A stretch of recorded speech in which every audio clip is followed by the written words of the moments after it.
Hello, YouTube. We've got something a little bit different for you today. So just to give a bit of background, I have never drunk alcohol. At least I've never drunk enough alcohol for it to have any effects on me. Well, today I'm going to get a bit drunk and talk about philosophy. I'm going to talk about philosophy with Cole. And I think it might be kind of interesting. It might be crap, right? I mean, this is uncharted waters, so who knows how this is gonna go? But it'll be something different, and you might find it fun to watch. So let's get started, I guess. Right? Oh, and by the way, tell them what we're drinking. By the way, I should also say this is totally unprepared. I mean, I don't know. I don't even know what topics we're planning on covering. I haven't done any preparation for this at all. This is just a conversation, and it's presumably going to be about philosophy. And I'm going to be drinking.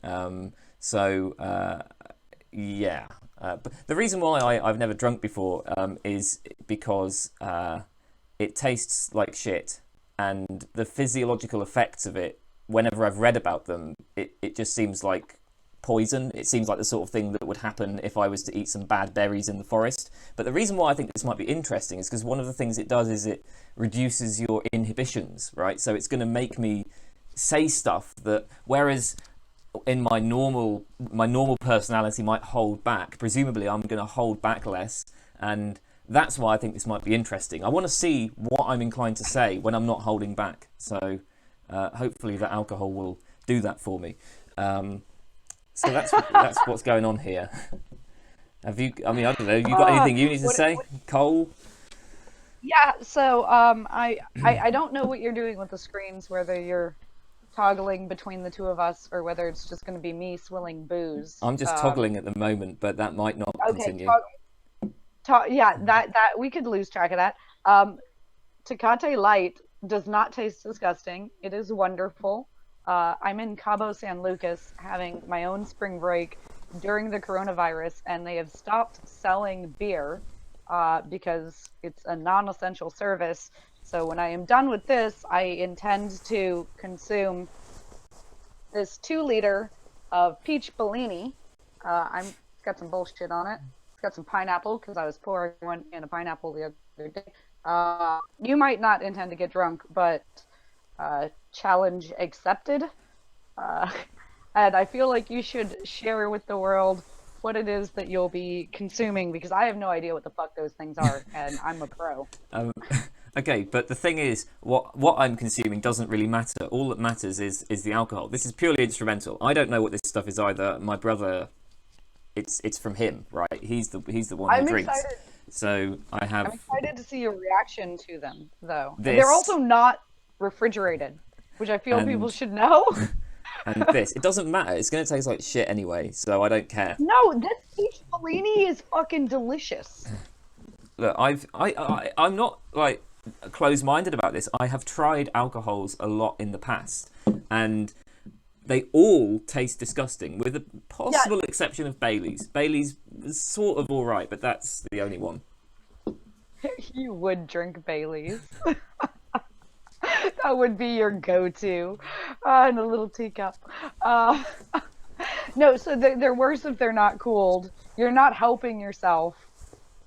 Crack one. Okay. Let's give it a go. Let's get started. Shit. Oh, there's that sound. Wait a minute. I just got some alcohol on my computer. So I was thinking about Hume and Rousseau. Actually, more so like why the fuck philosophers like Rousseau. Because, like, he's sloppy. Like, he's real sloppy. There's no rigor involved in it. Oh, that was... I hope that was a good... And I think it's because he was a bit wild, and he was an extrovert, and he enjoyed life. And I think he and Hume loved each other so much because, well, for the time that they did, because they both understood that life was for living. And I think that's fairly rare among philosophers. Okay. The thing is, I don't really know much about Rousseau, so like I can't really have much of a conversation about him. I don't think I've ever actually read anything by Okay. Rousseau. Not even his social contract theory. I might have done it, probably not actually. Like you talk. Oh, this is a fun fact. So Rousseau is known well outside of philosophy for his education stuff, right? He wrote Emile, um, which is a work on pedagogy. So, and this is probably what he's best known for. Not the like man is born free yet everywhere is in chains shit. But so on one hand, in the hand I've got my little pear treat. You have the fact that he's best known for this work on like working with children and pedagogy and teaching children the proper rearing of children. On the other hand, you have the fact that he like just railed everyone and abandoned 5 children to orphanages and like just never felt bad about it, which fills me with so much joy. Like, and nobody stressed about it. It's like, ah, oh, yeah, that's just Rousseau. He had a lot to say on how you should treat children. And then he abandoned 5 of his children. And he, by all appearances, from what I understand, it seems like he coerced the mother into giving them up. She was like, no, Rousseau, I want your babies. And he was like, no, fuck that. I am not interested in any of that noise. Instead, I want to tell other people how to raise their children. And I really enjoy him because of that. That is an interesting story, yeah. Oh, that's the other part of drinking. You always... Which you should be... Sorry, what? Go ahead. No. Even though I don't really know anything about Rousseau, you always did strike me as being like more of a sort of Rousseau, you know. Whereas I think I'm probably more Hobbesian. You seem very primitivist, sympathetic. Oh, no! Okay, I'm totally just winding you up. I'm just winding you up. I was so genuinely distressed. I put down my bottle. I love the idea of like, because I just love the idea of being like, yeah, I'm a Hobbesian libertarian. That, you know. That was coming. Everybody. I was immediately just going to be like, that is completely incompatible and disgusting and not the proper role of government. Just like... But look, if you're looking at it in terms of like people's, I don't know, general moral attitudes, general outlook on life, then I don't know. I think I am more of a Hobbesian, and you know, than you. You think right, life is solitary, poor, nasty, brutish, and short. Yeah, I'm very. Oh, I'm amazed pessimistic. I pulled that one out. Yeah, I actually completely agree with you. I mean, it honestly enrages me that there are people who will drink alcohol to the point of getting drunk and then be in favour of, like, drug laws. I mean, that's, like, literally the most fucking retarded position that you can possibly... Like, you're an idiot if you hold that position. It's the worst You're one. an idiot. It's the worst. You know why I think this is perfectly acceptable and LSD is not? Because the punishment is built into it. You get hungover and you feel like shit the next day. And you're just like, why did I do that? And you make like questionable decisions. Whereas if you do LSD, you're just like, oh man, trees are fucking beautiful and time is so weird. And I'm just gonna think about this. And you wake up the next day and you feel fresh and new and creative and like excited about life and you want to get started on a project. The punishment is built into alcohol, and that fits so well with our draconian, nasty, quasi self-ownership, specifically American bullshit. Like, I don't want to speak for yours, but that is why alcohol... We did try to get rid of alcohol, but, you know, it didn't work. Anyway. Mercy, I had a bit of a rant. I think we are okay with alcohol because in this very, like, Judeo-Christian sense, like the punishment is built into it. So like if you tell like kids, if you're a parent and you tell kids, don't drink, and the kid is going to go out and drink, they're going to feel like shit the next day, and they're going to immediately be like, oh man, my parents were right. Why did I fucking drink? I feel lousy. Whereas if you tell somebody like don't do LSD, they're going to do LSD and they're going to be like, wow, the world is fascinating and beautiful and full of textures and colors, and I'm thinking about things in a completely new and different way. And they're going to wake up in the morning and they're going to be just fine. And they're going to immediately be like, I've been lied to. So I think that's why the shitty drugs are legal and the really good drugs are not. That being said, I do love alcohol. I love all of them. Maybe we should talk about hedonism. Okay, go ahead. What do you want? I mean, yeah, okay. This is something that I've always wanted to argue, but like I've never found a rigorous way to argue it, so I've just never bothered. But I mentioned earlier, right, that I have a very kind of pessimistic take on life in general. And there's like some philosophers who will do this thing where they talk about how to live the good life. And it's kind of pop philosophy, but on the other hand, it's also a question that actually does go back for thousands of years. The Greeks were concerned about it. I think like Massimo Pigliucci has written some stuff about how to live the good life and all that stuff. So it's still something that's... Well, I mean, and I know Hume didn't say it, but or didn't mean it this way, but when, the idea that reason is the slave of the passions does have something to do with, like, you need to want. You need some kind of compelling reason. That might so be... I think more rigorous. I'm thinking more of, like, these... Sorry? Go ahead. No, I was thinking more of, like, these kind of virtue ethical systems like Stoicism and stuff. Or well, I mean, hedonism is one of them, right? Epicureanism and all that stuff. Yeah.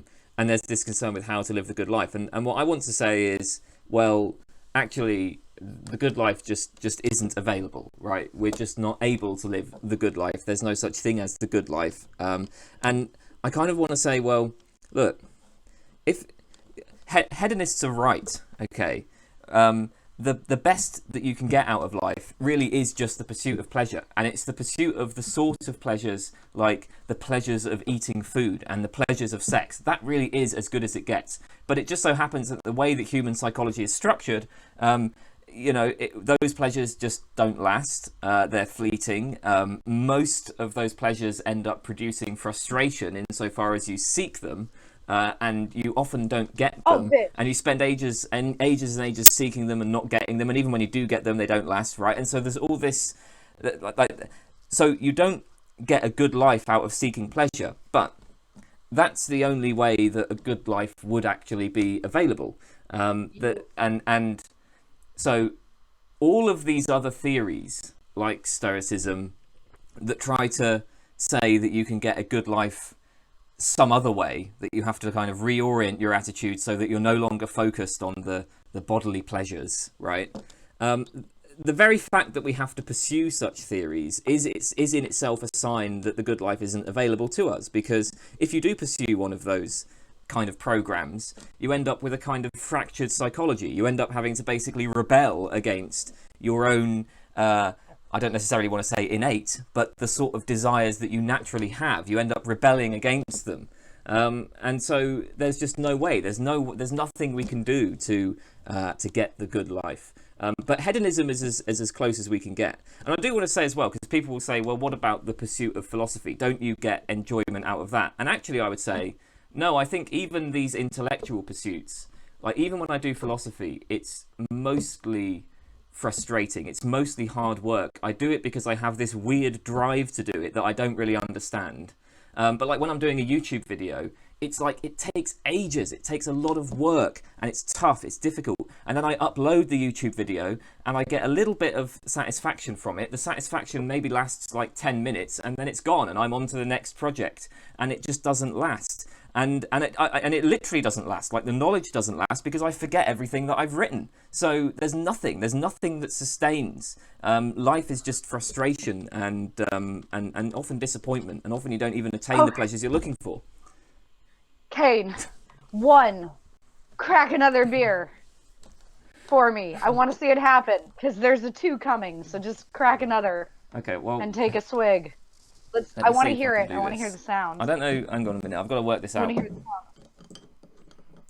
sound. Hang on. I'm not. Pop it a little and then a lot. There you go. Oh, wait. Is it the other beer? Mm-hmm. Yes, it is. You're going to like that one less. They both taste like shit. Okay. That was 1. 2. That was Schopenhauer. I don't know if you know that, but like that was entirely 100% Schopenhauer, right? You know, you've told me about Schopenhauer before, and I kind of feel like maybe I should read him, but then it seems so daunting because. No, don't be dumb. I mean, The World is Will and Idea is a bitch because it's like 4 books, each of which are like 1,000 pages long. So like literally nobody needs to read The World as Will and Idea. I did it on my e-reader while kayaking. I mean, like, I was on a long kayaking trip, and like I'd park and be like, it's time for some Schopenhauer, and I'd just been broken up with, so I was extremely depressed, and I read all of The World as Will and Idea, and I mean, there's some interesting stuff in there. He doesn't get Eastern about it. I don't want to say that, like Eastern philosophy, but it's if you're at all familiar with any tenets of like Buddhism or anything, like it starts to, you're like, holy shit, did you just make Kant sound like Buddhism? Because I think you did. Excuse me.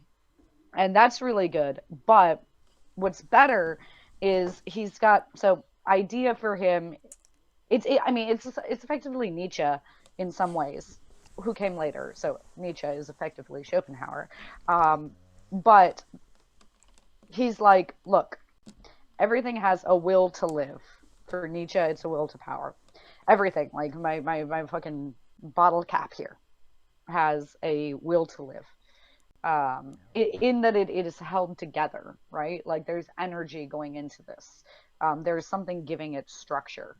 And there's other shit before this. I'm dipping like 1,000 pages into Schopenhauer, so forgive me for being sloppy, but I'm also drinking, so I forgive myself. Anyway, we too have the will to live, and how it manifests is with like desire to persist. Right? We want to persist in time. We want to go forward. And what this creates is this restless striving, such that we can remember moments in the past when we were happy, but those are lost to history.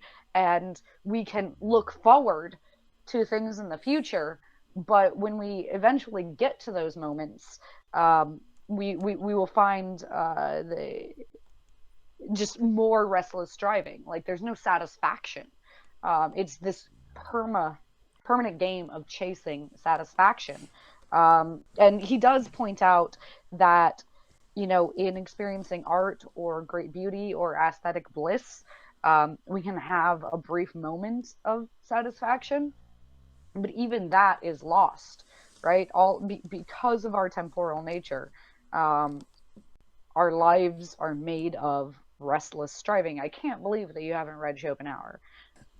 You said Schopenhauer. You said Schopenhauer becomes kind of Eastern Buddhism, but then even that is an example. Not that. Oh, sorry.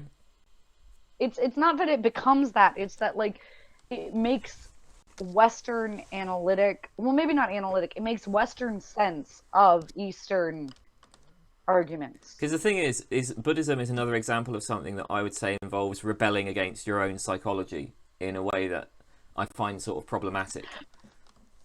Oh, I mean, Schopenhauer definitely thinks the way to get away from restless striving is to like, don't fucking jerk off, don't fuck anyone, don't try to make the world a better place, and essentially like just lay down and die. Like, become celibate, just stop. You reject the will. You're like, no, Will, I have fucking followed you for a while now. I've been chasing you, and it's restless, and I don't like it, and I get to you, and it's like, oh, well, that wasn't really that great, or whatever, and now I'm just on to the next thing, right? It's that on to the next thing. So the way you fix that is by being like, no, I don't want anything. I'm just gonna not. And clearly, that's like Buddhist nirvana, Yeah. is to be free of desires, right? So that's what I mean in that it's weird. It has an Eastern flavor to it without like the readings of it being Eastern at all. See, I go in the other direction and I say, no, you should do all that stuff. You should just try to fuck loads of hookers and eat loads of chocolate and stuff. You should do all that stuff, right? It's just because that's the best. That's the best kind of life that you can have, right? It's just it's still gonna suck, right? Like you that's as good as it gets, but it's still gonna suck. Not because I'm doing it and it's not sucky. Well, you see, this is the thing, right? This is why I've never made this kind of argument before, because ultimately you're going to come across people who are just like, no, my life is really good, and what can I possibly say to that, right? Like, there's nothing I can do with that, and it also just depends on like what you value, and different people. If somebody says, well, I just don't really value these hedonistic pleasures, then like, so be it. They value a different thing to me. I'm a moral anti-realist. I'm an anti-realist about value. So there's nothing I can say. There's nothing I can say against that. I think it's fine for you to value whatever you want. And if you disagree with me and you think that the good life is possible, then that's it, right? So this is why I've never really bothered making this argument. Oh, we got it. All right, how you feeling? Slightly dizzy. Aside from that, no difference. I mean, you seem delightful. Really? Okay. Do I normally see? I'm drunk. I think I'm normally delightful. What are you I think that in general I am a delightful person. I mean, I'm actually brilliant. I mean, this just as a sort of general kind of public announcement here, in case there are any single women watching, right? And you can confirm this because you've spoken to me a lot, right? You know, I'm pretty smart. I'm quite kind. You know, I'm open-minded. My physical attributes are all perfectly acceptable, within the sort of acceptable range, let's say, and so on. My physical attributes are perfectly acceptable, Fine. he said. I have a reasonably large penis. I mean, not massive, but reasonably large. So I've got all of these attributes, right? This should make me appealing to women, and so if there's any single women watching this, you should totally get in touch. Right? Don't be threatened by my breasts. They're not threatening you. They're just out in the world. Yeah, no, I don't know why. I do not think the struggle you experience is a product of a flaw in any of those attributes, although I would challenge you on the idea that you're kind. I would say you were thoughtful, but I would not call you kind.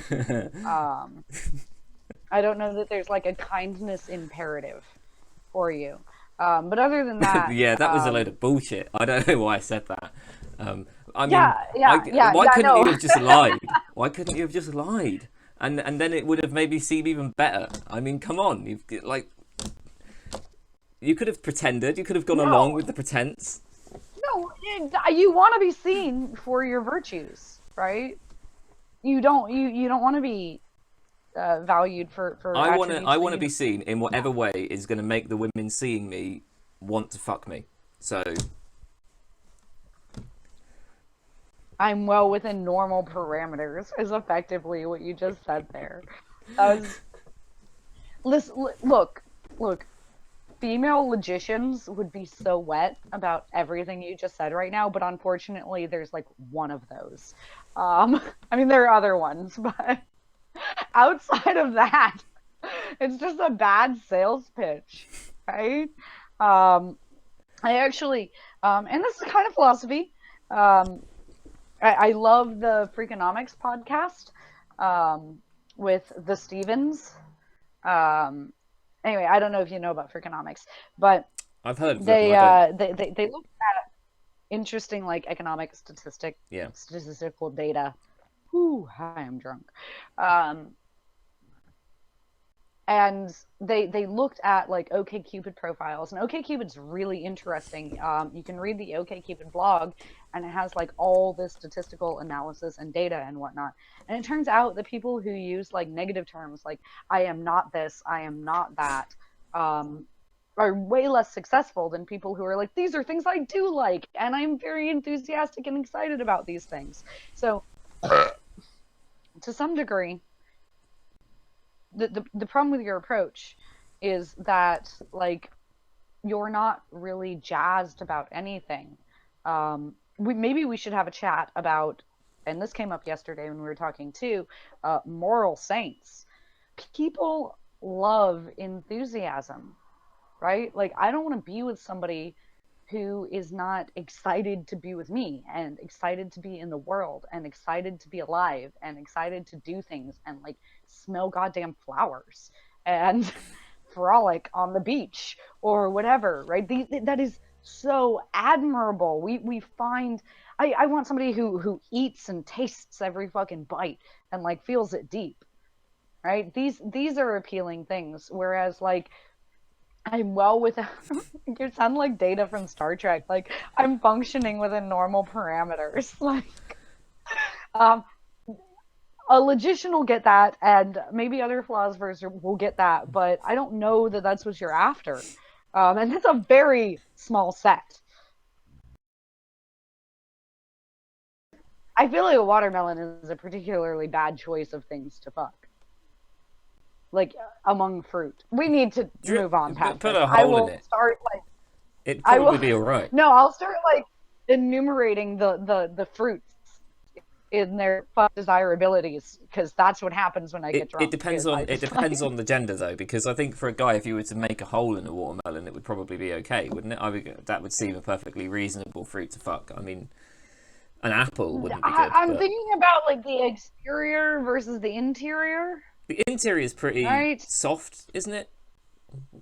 But it's not very deep. This has got to stop. This This is gonna is get a watermelon's graphic. massive. You can totally drill a hole in a watermelon. No, you can, but the mass of substance or the mass of like fleshy substance is only like a good like 2 inches. After that is just air, Right. right? It's hollow. Yeah, so you're gonna be like into the air like immediately. This has to stop, Kane. What? Yeah. Okay. Fine. What would be a better fruit to fuck? I don't know. Well, I guess you could use a banana skin or something. That would be the right sort of size. Get a big banana, and it's quite slippery That when just you. feels fraudulent though, because like then it's not the properties of the banana that you're fucking, it's like the grip that you have on it. Um, a coconut would be the worst. I No, a pineapple I is don't too know. I firm. don't know what would be better than a watermelon. I can't think of anything. Can you think of anything that would be better for a guy to fuck than a watermelon? A honeydew. I don't even know what that is. I've never heard of them.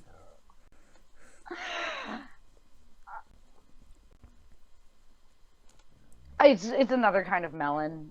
I was trying to think of something with softer skin, like a plum.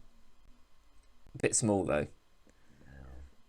It is, but I feel like it wouldn't like tear you up. And we have to stop. When I first started drinking, I could drink a 6 pack over the course of a day without ever getting like excessively drunk. Let's hear it. Let's hear it. Fuck! I got it everywhere again.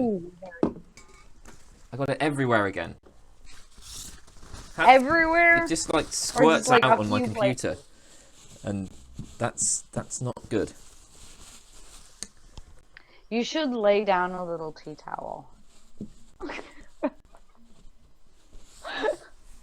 It is really charming to me that of the two of us, like you are totally a girl. Um,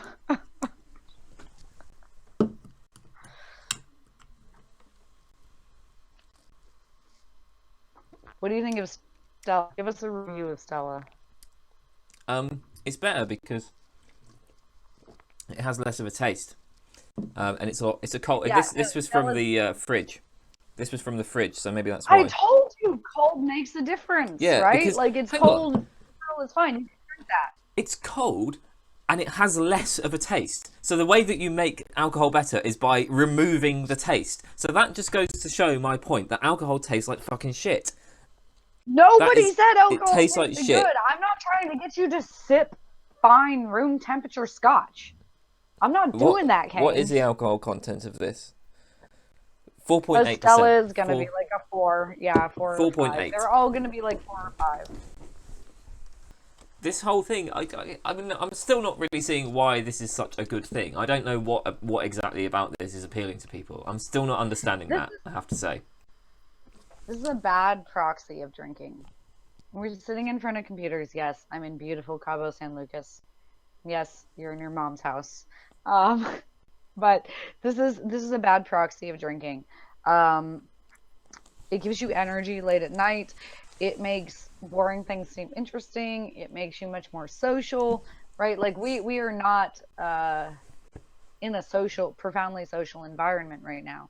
But if someone were to walk by my window, which I am facing, I'd be like, "Bitch, let's go for a swim," right? It makes you much more social. I'm sorry that I've ended up tying you down to a computer then, in that case. No, it's only 11:22 a.m. and I'm hammered. This is as drunk as I can get, for the record. I don't get any more drunk than this. You seem basically the same as usual to me, but... God damn it, everybody says that. And I'm like, no, I'm shit-faced right now. What if alcohol doesn't make any difference to me? What if I come across as just the same as usual? I mean, then this whole video is just like completely pointless. No, you're very lively. Okay, I don't feel any different at all. I feel slightly dizzy. Yeah. Slightly dizzy, that's all. Yeah. I mean, don't self-reflect in terms of whether or not you're nauseated at all. But otherwise, it's fine. You're not going to vomit from 2.5 beers or even 3 beers. No one in the history of the world has vomited from 3 beers unless they're having an allergic reaction. I still want to shit talk Jeremy Bentham. Go ahead. I mean, I think utilitarianism sucks, so... Why do you think utilitarian... Look, you put me on the spot with toddlers. Reasons. You can at the very least enumerate the reasons why utilitarianism... So many reasons why, I don't know. First of all, right, okay, look. There are many technical reasons that I can give against utilitarianism, right? And... You know, you're familiar with all of the technical arguments against utilitarianism. Arguments like that we just actually can't calculate the consequences of a particular action, that we have no idea of knowing. Like, so if you're a utilitarian, you end up just being morally paralyzed because there's nothing you can do, because there's just no way of having any justified belief about whether a particular action is going to produce more or less happiness overall, right? Like, if you're looking... overall over the whole of history, which is what utilitarianism does, there's just no way of saying. So, there's all these technical problems like that. But at the end of the day, I don't actually... Is that the one that gets... Sorry?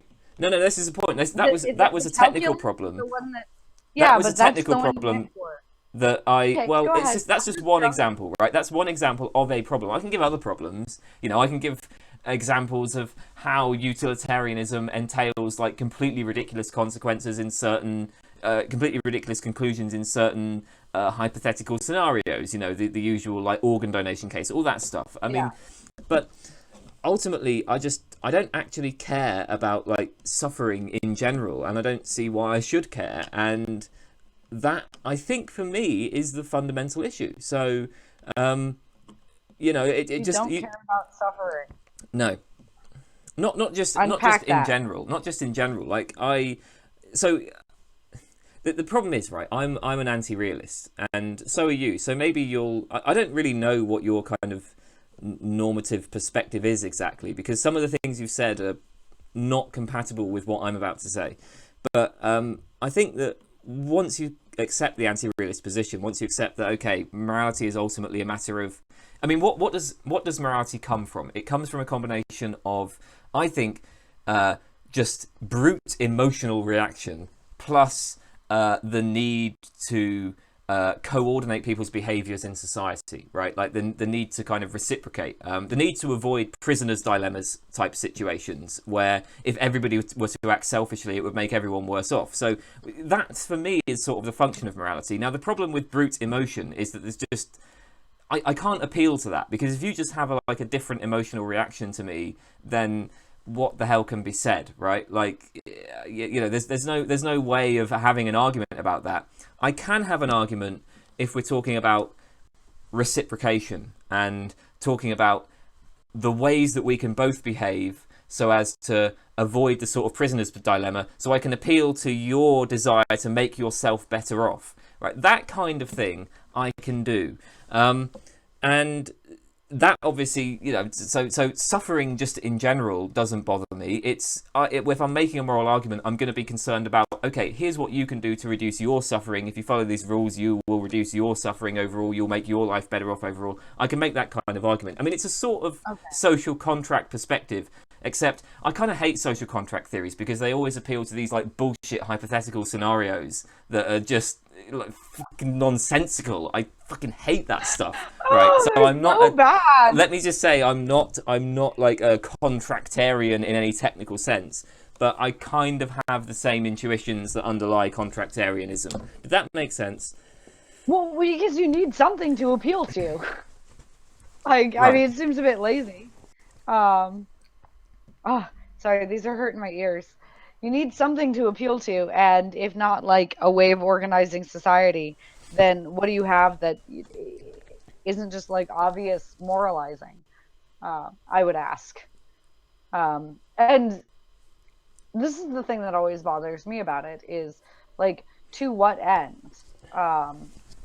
You've said organized society several times in our chats, and I want to be like, organized society to what end? Your end, to my end, to some like basic bitch's end who's like, but do I have my eyeshadow?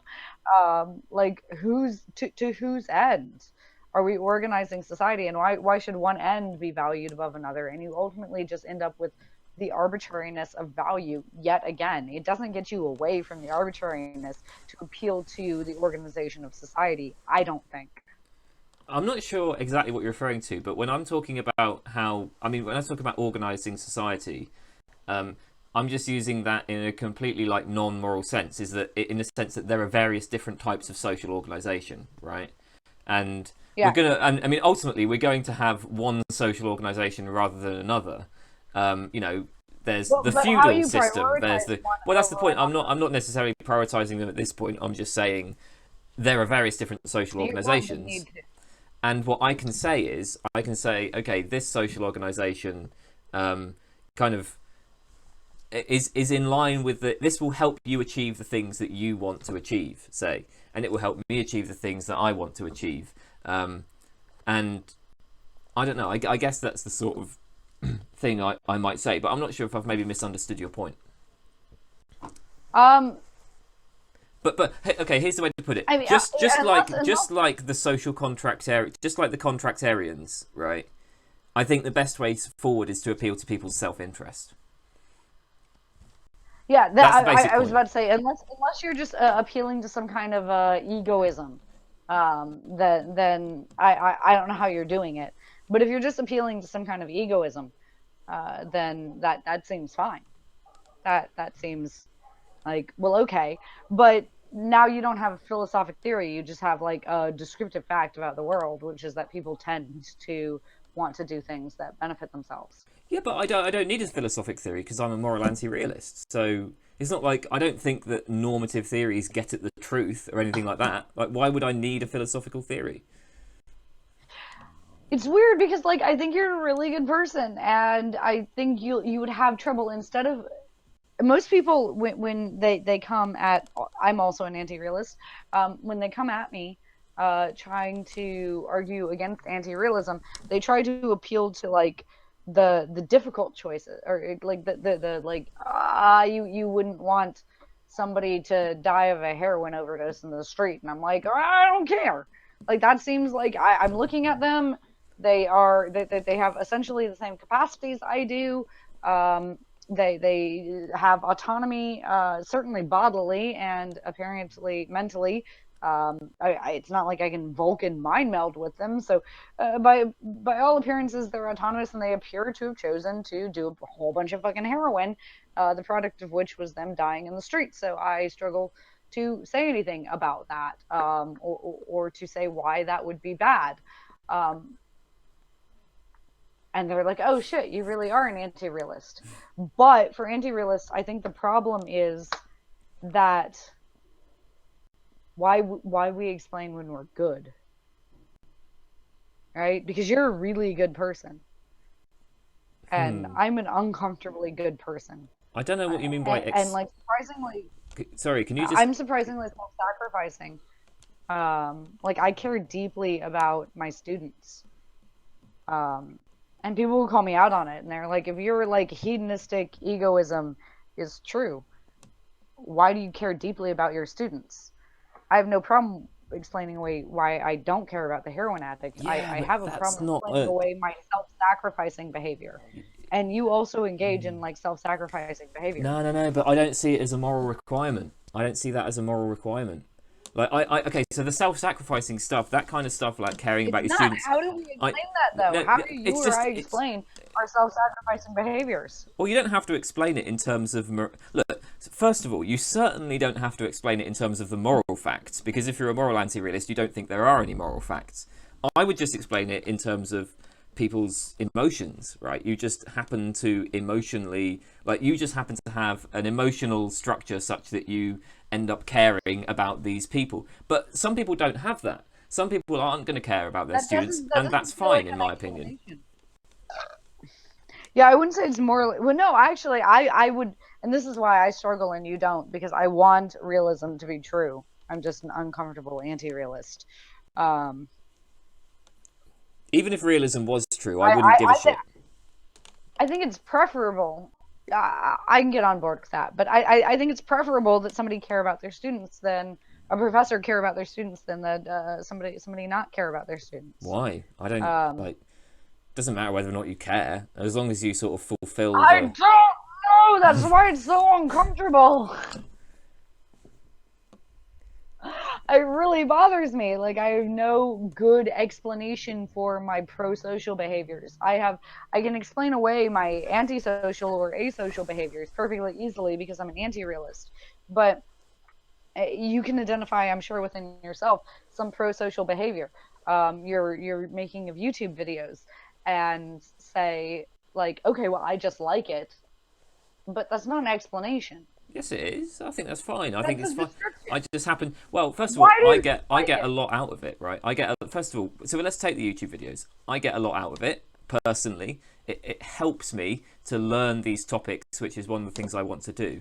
And secondly, if I might just have a concern, an emotional concern for other people, and if you want an explanation for why people have an emotional concern for others, then the place to look would be like, I guess, evolutionary biology or something like that, right? You can give an evolutionary explanation for how these emotional capacities have arisen. That's a physical explanation. That is not a philosophic explanation. But I don't think that there's anything more to be said about that. And like, from a moral point of view, it doesn't matter. If somebody has no concern for other people, that is perfectly fine. I don't think there's anything morally wrong with that. I can appeal to their self-interest to encourage them to act in accordance with certain things that I would suggest as moral rules, right? Shit is better if you don't like just pee on children, right? Like, right, your life will be better. But if you don't there are differences between us, because you're very concerned about animal rights, for example, or at least you seem to be from things that you've said, whereas that just doesn't play a role in my moral system. So I think that you may well struggle to accommodate. Yeah, I do. I struggle with suffering, and that's why I responded so strongly. I also struggle with the fact that I have to pee because I'm very drunk. Hey, you're the one who wanted. You're the one who wanted to like shit on utilitarianism, and you ain't been doing much shitting on utilitarianism. But I'll go to the toilet too, and then we'll continue with this, and you can tell me what you think is wrong with utilitarianism. Oh, you take charge there. I like it. Okay, let's take a moment. Okay, I am now recording. It's going. It's on. So It's going. It's on. yeah. So Continue with what you were saying. no, We were talking we about were utilitarianism. yeah, and the problems with it. What I really love about Jeremy Bentham is you can use it to justify like all sorts of monstrous things. Like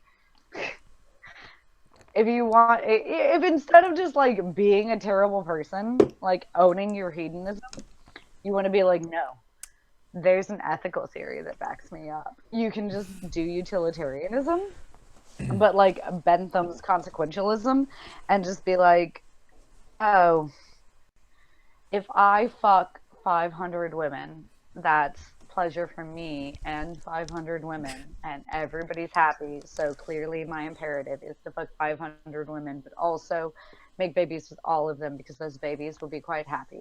Like, you can justify anything in any like bullshit way you want. I fucking Bentham just blows my like it's anything. You can just do whatever bullshit math you want with it and just be like, Wait a oh, minute. this is my talent. I thought we were The trying to contents shit of on the utilitarianism, and now you're saying you love Oh. utilitarianism. Oh, I love it because it's bullshit and you can justify anything with it. Have you not played the game that like justify this bullshit with utilitarianism game? Totally, yeah. Hey. What's the worst thing? I tried to justify the Holocaust with utilitarianism to my students. So Oh shit, lay it on me. well, it's Lay it no, on no, me. it's I wanna hear it. really easy, and it's not even that. It's like it's not even that But make interesting. sure you're on screen. Okay, fine. I'm on screen. I'll talk back to myself. But honestly, this is not a particularly interesting argument. The point is just, well, look, it seems like a utilitarian. So the way that I presented this was as a criticism of utilitarianism, and I said, look, it seems like a utilitarian is going to have to at least ask themselves the following question, which is, well, the Holocaust caused like so much horror, right? It caused so much horror of fascism, right? That maybe the horror of fascism produced by the Holocaust prevented other fascist movements from occurring, and that therefore prevented other genocides from happening. Like it's maybe the case that because there was this like massive genocide here, that prevented smaller genocides, right, which over time would have added up to a greater amount of suffering than the Holocaust. And of course, the point being, right, that's just an absurd thing to think, right? It's just absurd to look at the Holocaust and then engage in this kind of calculation where you ask yourself, well, you know, what would have produced the most happiness overall, having the Holocaust or not having the Holocaust? To even engage in that calculation is completely insane. And so the fact that the utilitarian seems committed to, like, the utilitarian has to ask the question, and maybe the utilitarian is going to, maybe ultimately when we weigh up the options, it's going to come out that the Holocaust was wrong. But the very fact that that question has to be asked seems like there's something weird about utilitarianism there. And of course, actually, we don't know how you'd end up weighing those things, because we actually, it's not just that we don't know what the world would have been like had there been no Holocaust. It's that I would say there's just no fact of the matter what the world would have been like had there been no Holocaust. Too many counterfactuals. Yeah, exactly. You know, it's like, imagine taking like 1 million different Earths, and on like half of those Earths you run it with the Holocaust, and on the other half you run it without the Holocaust. Maybe if you could do that, you could come to a justified belief about how much suffering overall the Holocaust produces. But without that kind of thing, there's just no way of accessing that information. So I can't believe it just only now occurred to me to do this, but I've actually been kind of trying to do the same thing with the coronavirus. Oh, yeah. Right? Because, all right, so we've got this virus that it's not completely indiscriminate in its killing. It kills old people. Kills old people and sick people. Should we talk about I don't have a spleen. Why the whole lockdown thing is bullshit? Should we do that? Maybe we should do that after you've done what you were about to do. We should always talk about why the lockdown is bullshit and ineffectual at all times. Like, I feel like people should just be aware of that.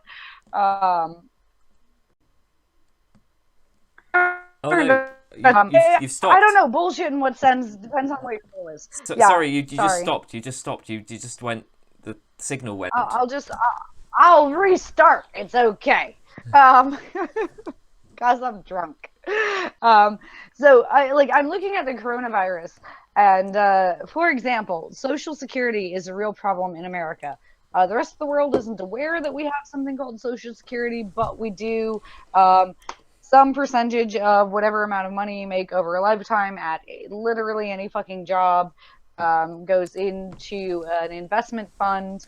And then, presumably, when you hit retirement age, all your shit is taken care of, and this is handled by the government. It's called Social Security. That is a drunken summary of it. Anyway, it's losing money. It's not going to work. We're not going to be able to maintain Social Security. However, if 2 to 5% of old people fucking keeled over, the reason we can't maintain Social Security is because people are living way longer than they should have. So the math that we set it up with just doesn't work. And again, there's a lot more to it than that. But if 2 to 5% of the old people population were to die, like Social Security would be fine. In fact, so much more in the world would be better. Fucking global warming problem would vanish. Well, not vanish, but would become manageable, right? Factory farming would be reduced massively. Wealth redistribution would occur because, right, we're killing indiscriminately among like old people effectively, which is where money tends to settle.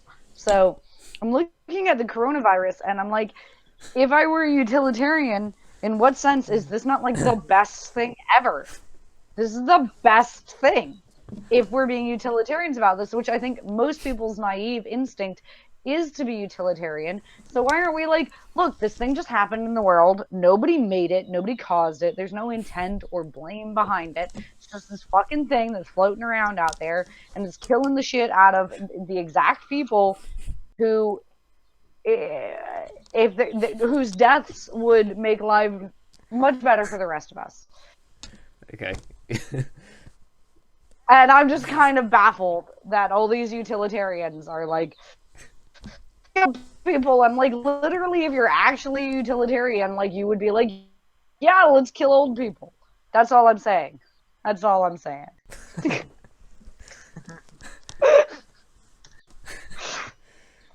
How'd you like that rant? That was great. Yeah, that was very funny. I mean, the goal was not to be funny. I was completely serious. No, that was good. How do you feel about killing old people? Look, I don't support the coronavirus Indiscriminately, for not the like sake knifing of them. killing old people, okay? I don't want to kill old people. I do want to make that clear. Personally... But if you were a utilitarian... If I was a utilitarian, then who knows? I mean, maybe. But this is a problem. Like, there's just no way of evaluating these kinds of things from a utilitarian point of view. You just can't... You can, like, yeah, okay, fine. It's going to reduce global warming for now, but like we're going to ramp up again pretty quickly. You know, like the minute the lockdown ends, global warming is going to ramp up again, and go back to just the way it is, the way it was normally, right? Like this is just temporary. This is just a product of the lockdown. I don't know. I can totally see that there's a utilitarian argument in favour of the coronavirus. And that, I think, is a problem for utilitarianism. All utilitarian arguments are in favor of the coronavirus. There's not a utilitarian argument against the coronavirus. Well, you can't even like make the move to rule utilitarian. And because like these are all people who are just getting sick naturally and dying. Yeah, but like, there's all utilitarians should like fuck yeah coronavirus. Look, there's suffering directly produced by the coronavirus. Just when somebody gets the coronavirus, that will produce suffering. There is suffering produced when a person dies and their loved ones feel bad about it. There's suffering produced by the economic consequences. But they're old people, so that suffering from them getting it and dying is just deferred if they don't get it. Like, it's coming soon anyway. That's true. Right? It's all count. I think it's kind of bullshit to count that. That's a good point. Yeah, that is a good point. But then the economic effects... That's perhaps also... Those are great. The economic effects are wonderful. Because these are not people who are contributing to the economy anymore. They were a drain on the economy for the most part. When you were talking about the coronavirus, I definitely got more dizzy. And yeah, that's fine. Started finding things more funny. And Yeah, although that's exactly the level of drunk we want. although I was in a relatively good mood, I kind of don't like the fact that I was in this good mood. It doesn't feel. It just feels Well, unjustified. stop being a It bitch. doesn't.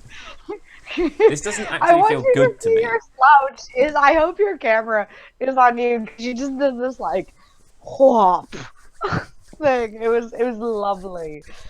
This And you just went full back and you're like, this is how I am Look. now. This doesn't actually feel pleasant to me. It's like I'm Well, because laughing you're and not shit used to it. because It's unfamiliar. because it feels as though there's this fracture in my mind where part of my brain is just laughing and the other part is actually undergoing unpleasant experiences. So I mean, this is a great argument against behaviorism because I probably seem like I'm in a very good mood, but I also feel like half of me is like, what the fuck is this shit? This is bullshit. I don't enjoy feeling like this. I'm feeling dizzy, and I don't like feeling dizzy, right? That I'm may be the best description of drunkenness I have ever heard. You may have just distilled it down. It's a little of both. It's a little of both. But I do okay. want to keep talking about the Look, wait, coronavirus yeah, because yeah, I yeah, feel yeah, yeah, yeah. We need to talk about. that's Okay, actually what this video should be. Is this us is just relevant getting stuff, shit isn't faced it? The coronavirus. and So, talking about the coronavirus. you know, So utilitarians should all be in favor of the coronavirus. I have decided. The end. It's economically beneficial. All the pain of the deaths of these people is just deferred pain that no, would have occurred anyway. utilitarians can't be in favour of anything because this is a problem. Is that it leads to a kind of moral paralysis because you actually can't evaluate the consequences. Now, what you've done is you've looked at the consequences in the relatively short term. But how can you say what the consequences will be, 50 years from now, 100 years from now? There's no Yeah, way you I can mean, know that. There's no way, and there's no way you can know it because there's no fact of the matter, right? There's just no fact of the matter.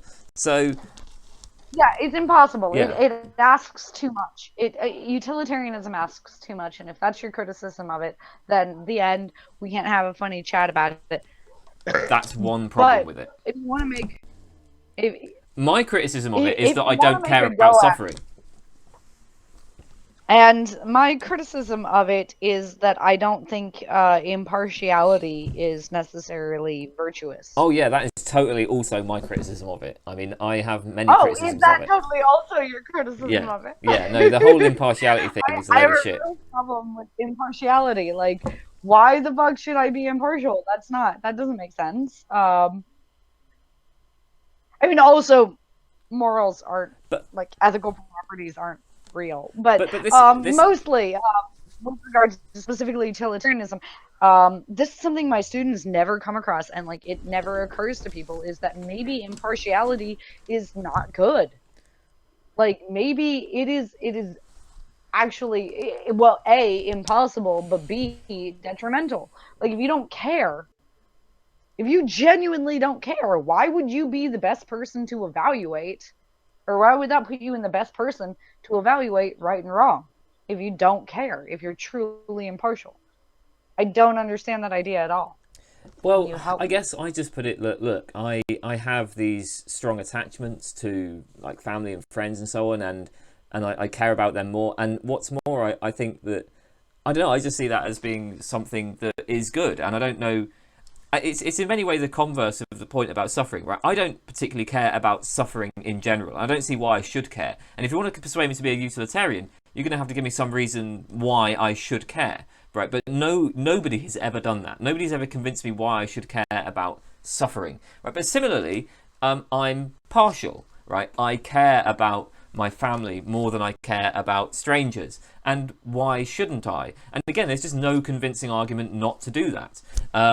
So like yeah, it's the same point. I mean, it's like I can see the intuition. There's a like mild intuition in favor of just maximizing pleasure and minimizing suffering for all. Like I get the intuition, but that intuition runs up against other intuitions that I hold more strongly, and nobody's ever given me a reason to prefer the utilitarian intuition to the others. I think I did give you one reason, and it was effectively parsed in terms of the libertarian not principle of non-aggression, um, which was there's a section of it that says that the same thing that gives you the schema of rights um, equally extends to all others. So effectively, like anything with it, which you want to assert a right to having access, by those same principles, anybody else would equally have that same set of rights. Um, wow, I'm drunk. But I'm hoping you remember this. And actually, you did record it in that video we made on liberty, which was a bit of a mess. Whatever. The idea is that if you want to assert that like it would be wrong to cause you suffering, you're going to have to, by the same principles, and anybody else by the same principles can assert that same fact about themselves. And that kind of gets you to this impartiality or this extension of negative rights, that's kind of hard to get out of, because you're going to use, they have access to the exact same schema of facts that you do, to assert that it would be bad to like stab you. Yeah, that's fair enough, but that's different from. So there's a couple of things there. The first is, I would say, if we're talking about rights, I mean, causing you suffering. I mean, right? if we're talking about rights, I'd only, I'd say, well, that's fair enough if we're talking about legal rights. I'm not sure about moral rights, but what was I going to say? So, fuck legal rights. well, I mean, I can understand rights in a legal sense, right? In a way that I can't really understand them in a moral sense. But if we're talking about, okay, what was it you said? That if I want to assert that people shouldn't impose suffering on me, I have to accept that for others. I'm totally cool with that, and I think that's absolutely right. And that would kind of just be a product of the like reciprocal nature of morality that I mentioned earlier. How like, well, look, if I don't want somebody to stab, I can say, well, look, I don't want somebody to stab me, right? So similarly, I shouldn't stab other people. And if we sort of just hold everyone to that standard where nobody stabs each other and nobody takes their stuff, then that's fine. That's kind of better for everybody in a sense. At least it's better for most people. Maybe there are some people like Gigi Allen or whatever who just really don't give a shit and are perfectly happy to, like, brutality and bloodshed for all, but Gigi Allen. Yeah, but I hope you have the camera on you, because I'm just having strong feels about Gigi Allen right now. Hey, I love Gigi Allen too, but what a strange thing. Okay. but do you know what I mean? So most people are going to accept that kind of reciprocal thing, but that's very different to something like to a situation where, say, I'm expected to give half of my wealth to charity, right? Like, I mean, part of the problem here is if you try to frame that in a reciprocal way, where we say, like, I could say, okay, if I were in a position where I was in poverty and you had a bunch of money, then sure, I would prefer it if you gave your money to me. But you can't generalize that, because if there's like loads of people who are in poverty, then who do you give your money to? It's totally arbitrary. Yeah, and nobody has any money, and you don't know who to give it to, and what you end up with, it appears to be nobody having anything. Yeah, whereas you can generalize the non-interference, right? I can say, like, you shouldn't stab anybody, okay? That can be generalized, right? So it's not just that you shouldn't stab me, you shouldn't stab anybody, yeah? And so that seems like a relevant difference, I think. Well, that's why I didn't go for that other one. So it's cute that you brought it up, and I will raise a glass to you. And I have to do this as well now, don't I? Even though I'm feeling increasingly dizzy. I mean, like, honestly, is this normal? Is this how it's supposed to feel? Yeah. It's fine. Just don't pay attention to it. I kind of feel like a general sort of numbness. Is that normal? The numbness is a bit weird. You're a little. Like, that's weird. You're a little numb. Your limbs are a little fun. If I played some EDM, you might be like down to dance to it. Look, I'm not feeling dancey at all. I'm feeling like there's a slight numbness everywhere, which is really strange. I won't. It feels like I've been depleted of energy. You've had 3 beers. You've had 3 beers. Look, I feel like what are you fussed about? I've got some chips like here. I can in my hand, like I can just start like grabbing beers that I've had. Like I can collect for you. Oh, I just knocked a bunch over. This is some beers. I'm gonna go get some more beers. There's these beers that I also had. There are a total, I did the math, 46 beers that I had in the past 3 days. 46. So, however you're feeling with your 3 beers, I promise you, nothing bad is going to happen. I really hope you don't have the camera recording me right now. I totally do. I'm just... It's recording. It's always recording. But why isn't it recording you? Because I can't be bothered to toggle back and forth, and I prefer looking at you. Why the fuck would I want to look at myself? Look, You're charming. I don't know why the fuck people are bitches about it. I'm real sorry about I've toggled that. to myself. I'm looking at myself. It's not particularly interesting. That's good. Look, I have a look wall at it this way. of beers that I have to repair. I've looked at my YouTube analytics, my channel analytics, and I can tell you that like 70% of my viewers are male. So I think they're probably more interested in looking at you. No, because this is real cheap. This is like cheap and easy, and guys will get insulted by that. Like I'm literally just dressed for the beach because I knew I'd be getting drunk. What are you talking about? I prefer looking at you. That is a nice thing to look at right there. I mean, I'm looking at it right now, and it looks good. Yes, but competence is profoundly appealing, and you are highly competent. Guys will feel insulted if you're just like, oh, look, have I don't tits give a shit whether they feel insulted. I know guys. I am a guy. I know guys, and I can tell you that, you know, guys see an attractive woman. As long as the woman looks at least marginally attractive, guys are going to be okay with it. You know, they're going to want to look at it. No. You're not accounting for the guys who are like aware that that is said about them and are insulted by it and are like, no, I'm not that basic. You can't just give me like unusually large natural breasts and have me become a puppy dog. Like, no, I feel I am not saying that they're upset about that. I am not saying. I feel like it's legit. Like, you can't tempt me with tits alone. My values prevail. I'm not saying that they become a puppy dog. I'm just saying that they like to look at it. Unless they're gay. No. At a point, it becomes insulting. Because we are presuming... I don't give a fuck. I'm telling the truth. That they would rather the eye candy over the competence. And we are both... they're not clever enough. We are both competent. You have competence plus the eye candy. People can't like blame me for stuff I say in this, can they? Because I'm drunk, no, so you're they drunk. can't That's blame the me. So I can say what I want. Yeah. There it is. There's the swig. That's the liberation. You just felt it. Boom. Done. That's why people drink. I wanted to hear the reasons why the lockdown were bullshit, because I think your reasons are probably different to mine. Okay, well, there's a few reasons. So, all right, look, maybe I shouldn't say that the lockdown is bullshit. Maybe I should kind of hedge and say, well, here's why I'm worried about the lockdown. But I guess the point of me drinking is that I'm supposed to just, you know, say like stupid shit, and just hedge it not at all, right? Like, yeah, you're recognizing that there's no need to hedge. Why hedge? Yeah, just own it. Fine. Just say fine. This is bullshit. So here's why the lockdown is bullshit. Well, actually, there's a few different reasons. So first of all, number one, right? We have to recognize that the lockdown, it's not actually going to achieve what people want it to achieve, right? Like, you're not going. So just as a purely practical point, right? We're not actually going to be able to continue this lockdown for anything like 18 months. That's just not going to happen.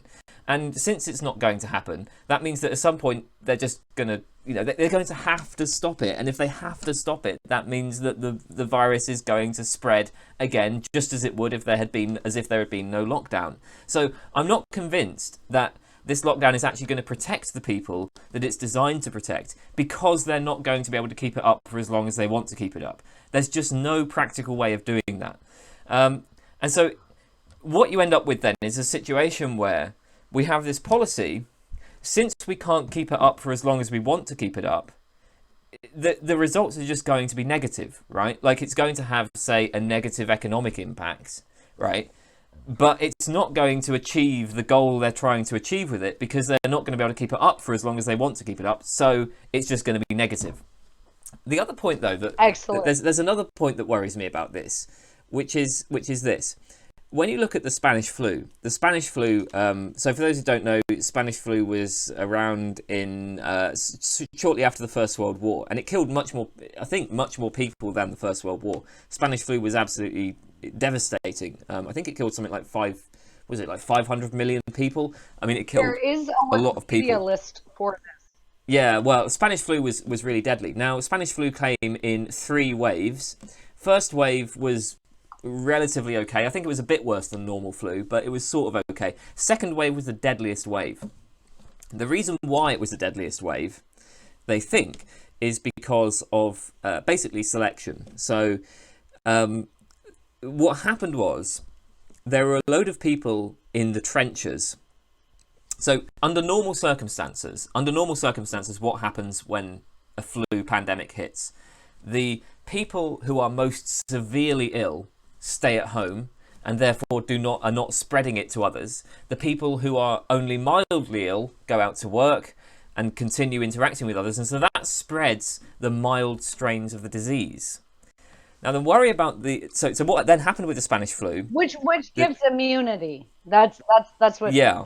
If you catch the mild strain, you become immune to the more severe. Yeah, so not only is it spreading the mild strain, but you get immune to all of it. So what happened with the Spanish flu, though, was that people were in trenches, and the people in the trenches, when they got the flu, if you were severely ill, you'd be sent out to hospitals, right? So you'd be sent out of the trenches. You'd be spreading this disease to loads of other people. Whereas if you were only mildly ill, you'd just stay in the trenches. So there was a selective pressure for spreading the more severe strains of the disease. Now, point is this. Think about what the effects of the lockdown is going to be. Because of the lockdown, what we're saying is that people who are asymptomatic or people who have got mild strains of the disease stay at home, whereas people who are severely ill obviously go out to hospital. Somebody has to send them to hospital. They have to be sent to hospitals in some ways. So the severe strains of this disease, the people who are more severely ill, are more likely to spread their disease. So I have a worry that we're creating conditions where more severe strains of the disease are going to be preferentially spread. There's a selective pressure for more severe strains of disease. Now, I'm sure that there are going to be people watching this who are actually educated in epidemiology and who can tell me why this is complete bullshit, but that's a worry for me, right? Like, I mean, that's one of the reasons why I'm kind of worried about this lockdown, that it's going to create conditions for a more severe second wave. I'm not sure. I love to see you just like swinging of your own volition.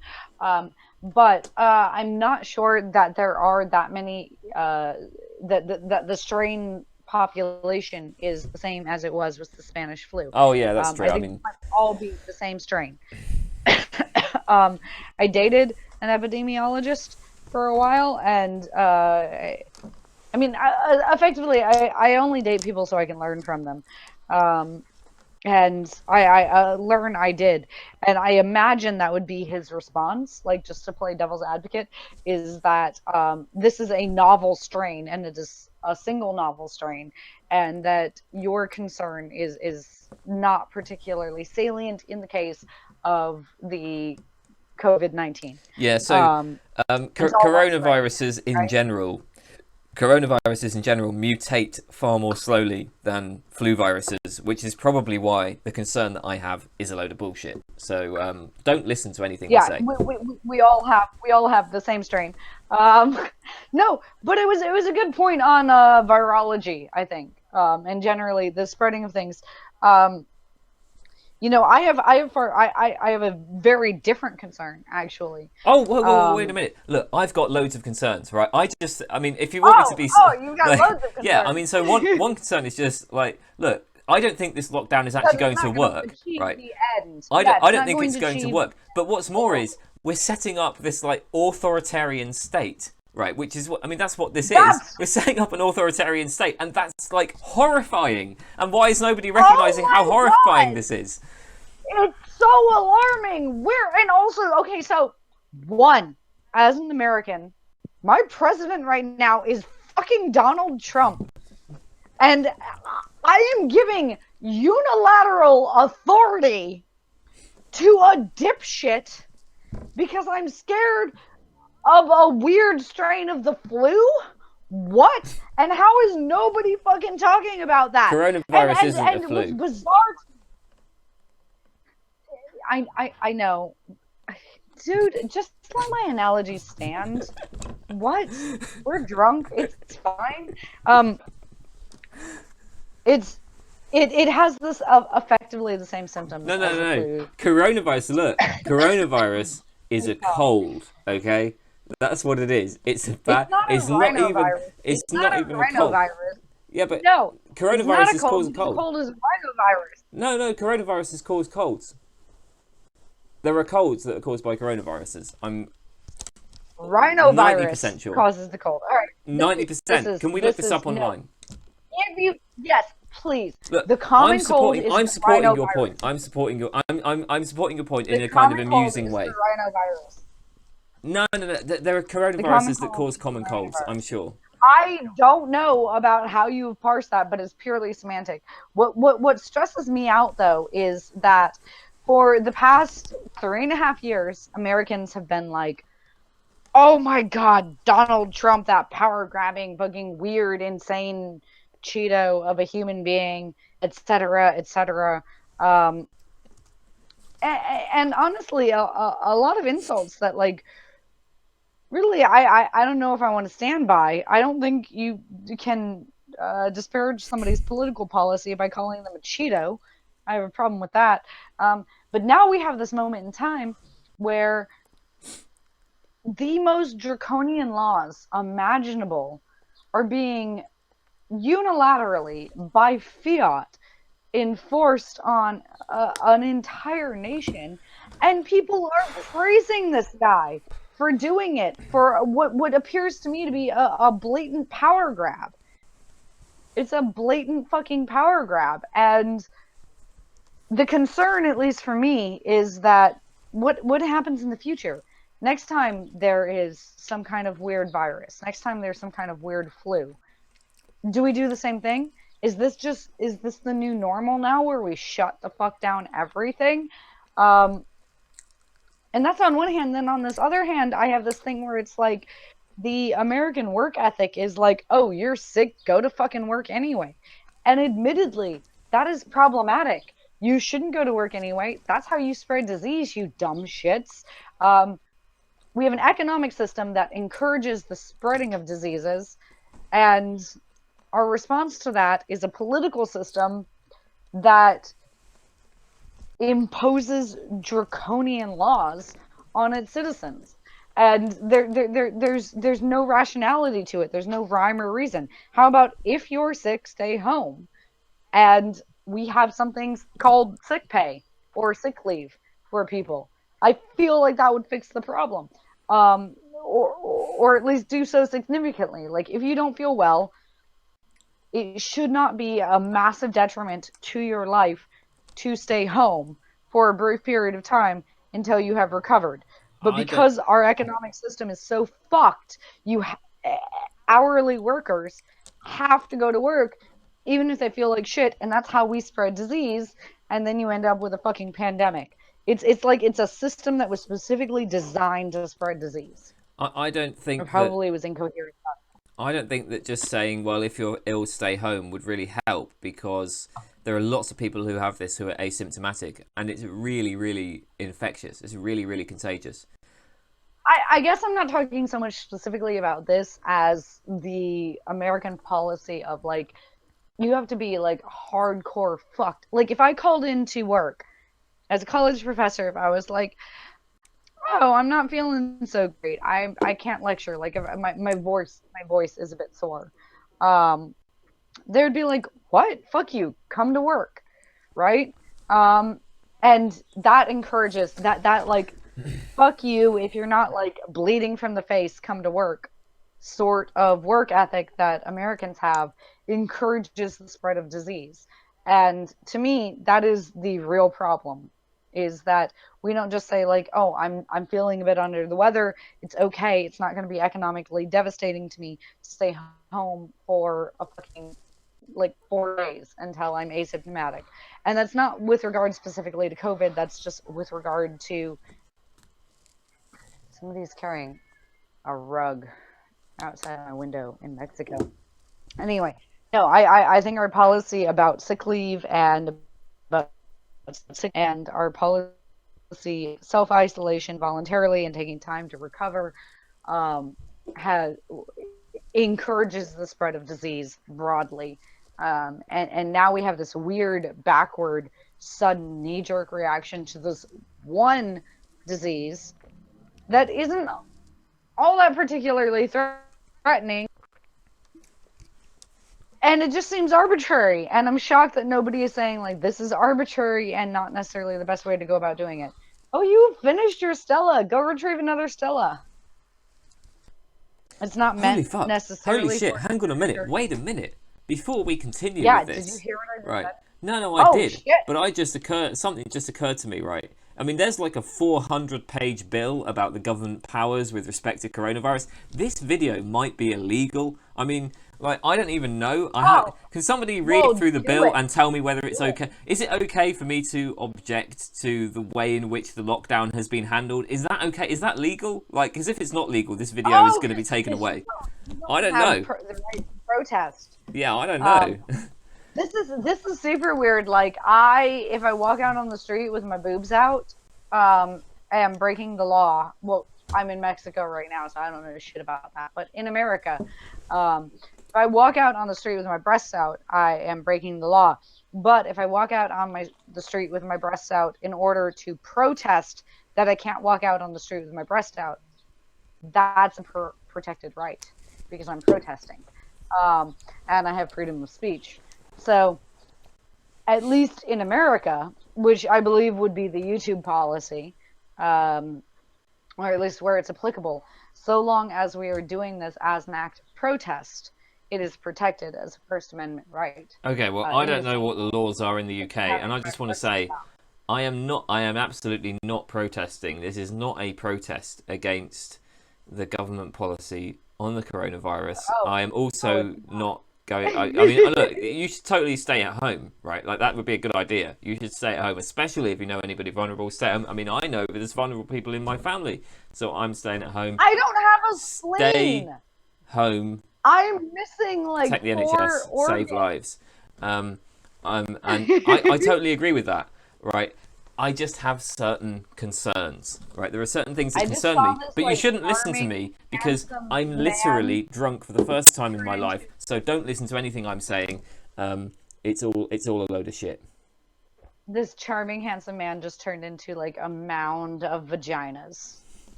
Like just a giant mound of pussy. No, I get it. But the thing is, look, we fucking prosecuted. Have you heard of the fucking Count Dankula case? We prosecuted somebody for uploading a fucking like joke dog to YouTube. I mean, have you heard of that? Have you heard of the Count Dankula case? There was the Nazi child pub in America. Yes, there was a child in America who nibbled a Pop-Tart into the shape of a firearm, like a Pop-Tart, like a toaster pastry. Into the shape, he nibbled it, nom nom nom nom nom nom, into the shape of a toaster pastry. Did you like that? Yeah, that was good. And, was like pew pew pew pew pew, with his tasty treat.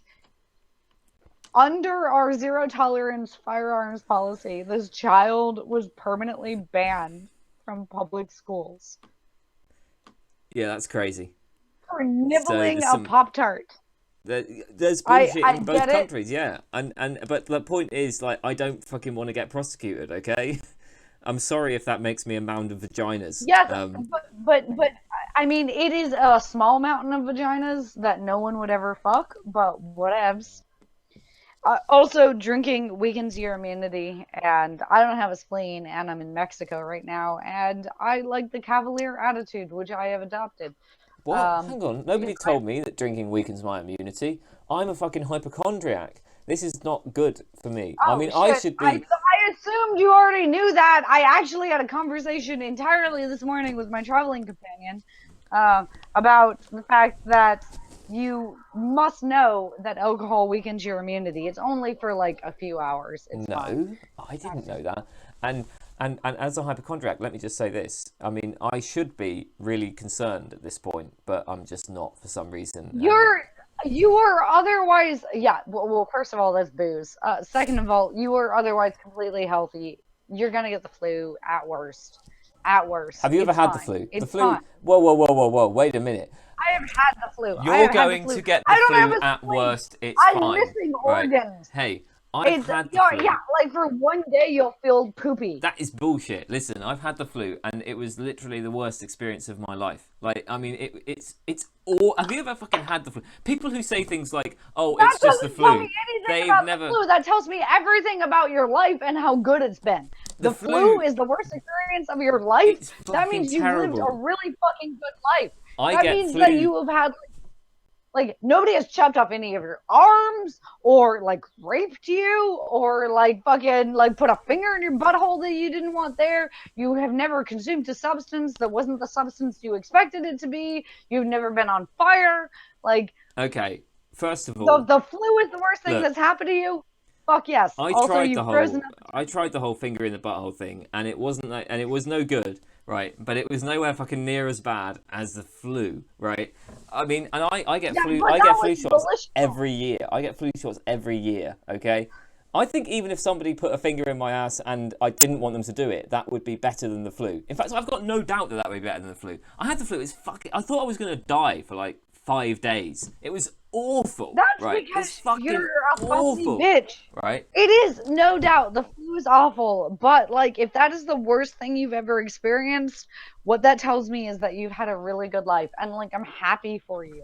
Like, that's wonderful. But, Well, like, if the flu is the worst thing you've ever experienced, then you are a wonderful, privileged white boy living in England. I almost Like, that's had all I can say. what's it called, peritonitis? You know, when the appendix nearly bursts, and You that almost had that it. was better than the flu. I want to, like, reveal the scar that I have that runs fucking, like, sternum to pelvis, where they took out a bunch of organs from me. Like, I have died, and like literally heart stopped, had to be revived. I have died. And if the flu is the worst thing that has happened to you, That still sounds your better than flu. takeaway your takeaway from that should be, I've had the flu too. Your takeaway from that should be that, like, man, the 21st century is amazing. uh we live in a world made of marshmallows, Do you know and that you've had the it flu? is soft and slushy, fluffy. Yeah, I've had the flu But before. have you? Has it been confirmed, or was it just like a cold? I mean, because that's a very different thing. No, I've had the flu. So you're sure about that? It, it's so weird. You've completely frozen up, and like I just see you like this, just like contemplating me having the flu. Well, I'm not sure. That's just the question, because people do say, "Oh yeah, you know, I've got a bit of flu," but really, what they have is a No, cold. no, no. As so I classify as immunocompromised. I can probably do it sitting down if I take my belt off. Have you seen the scar that I have? I have seen Like, that. Yes. I mean, I've like seen. I'm missing a ton of You realise organs. that this video is still being recorded, right? Yeah, but Before that was you. just my abdomen. So the fuck what? Yeah. Um, No, I'm just saying, just oh so my you're God, clear. it's an abdomen. It's an abdomen. Yeah. I mean, it's not as toned as I like it to be, but worse things have happened. Can we have a drunk chat about fucking counterfactuals? Because counterfactuals just also, you have like completely frozen up. I'm gonna minimize this and then like maybe expand it. I can switch back to me. Okay, look, Maybe you're coming through fine.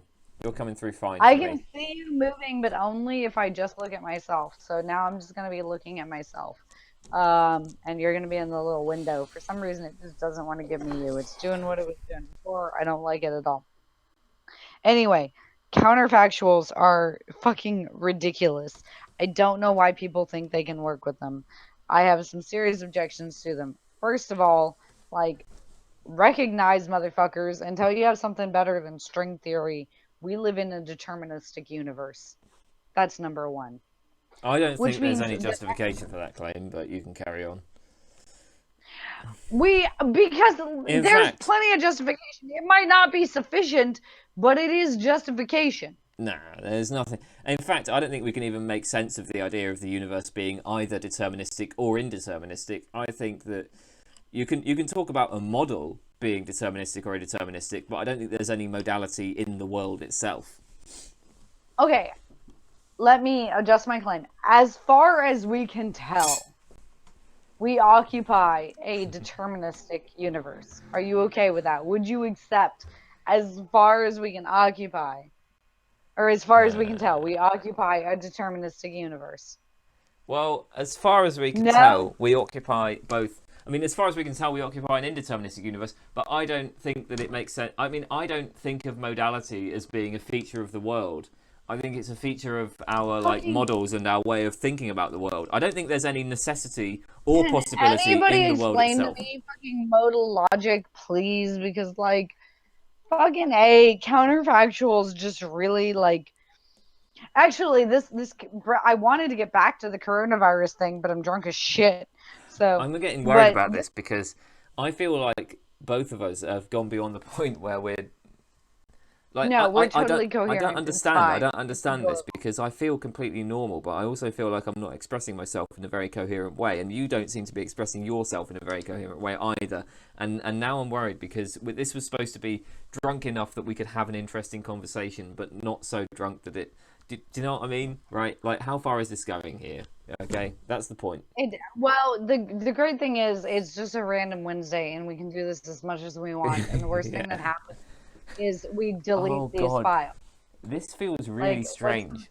I mean, I feel don't overanalyze, dude. Don't overanalyze. Fine. I don't understand this. I feel perfectly normal in my head, but my body feels very odd.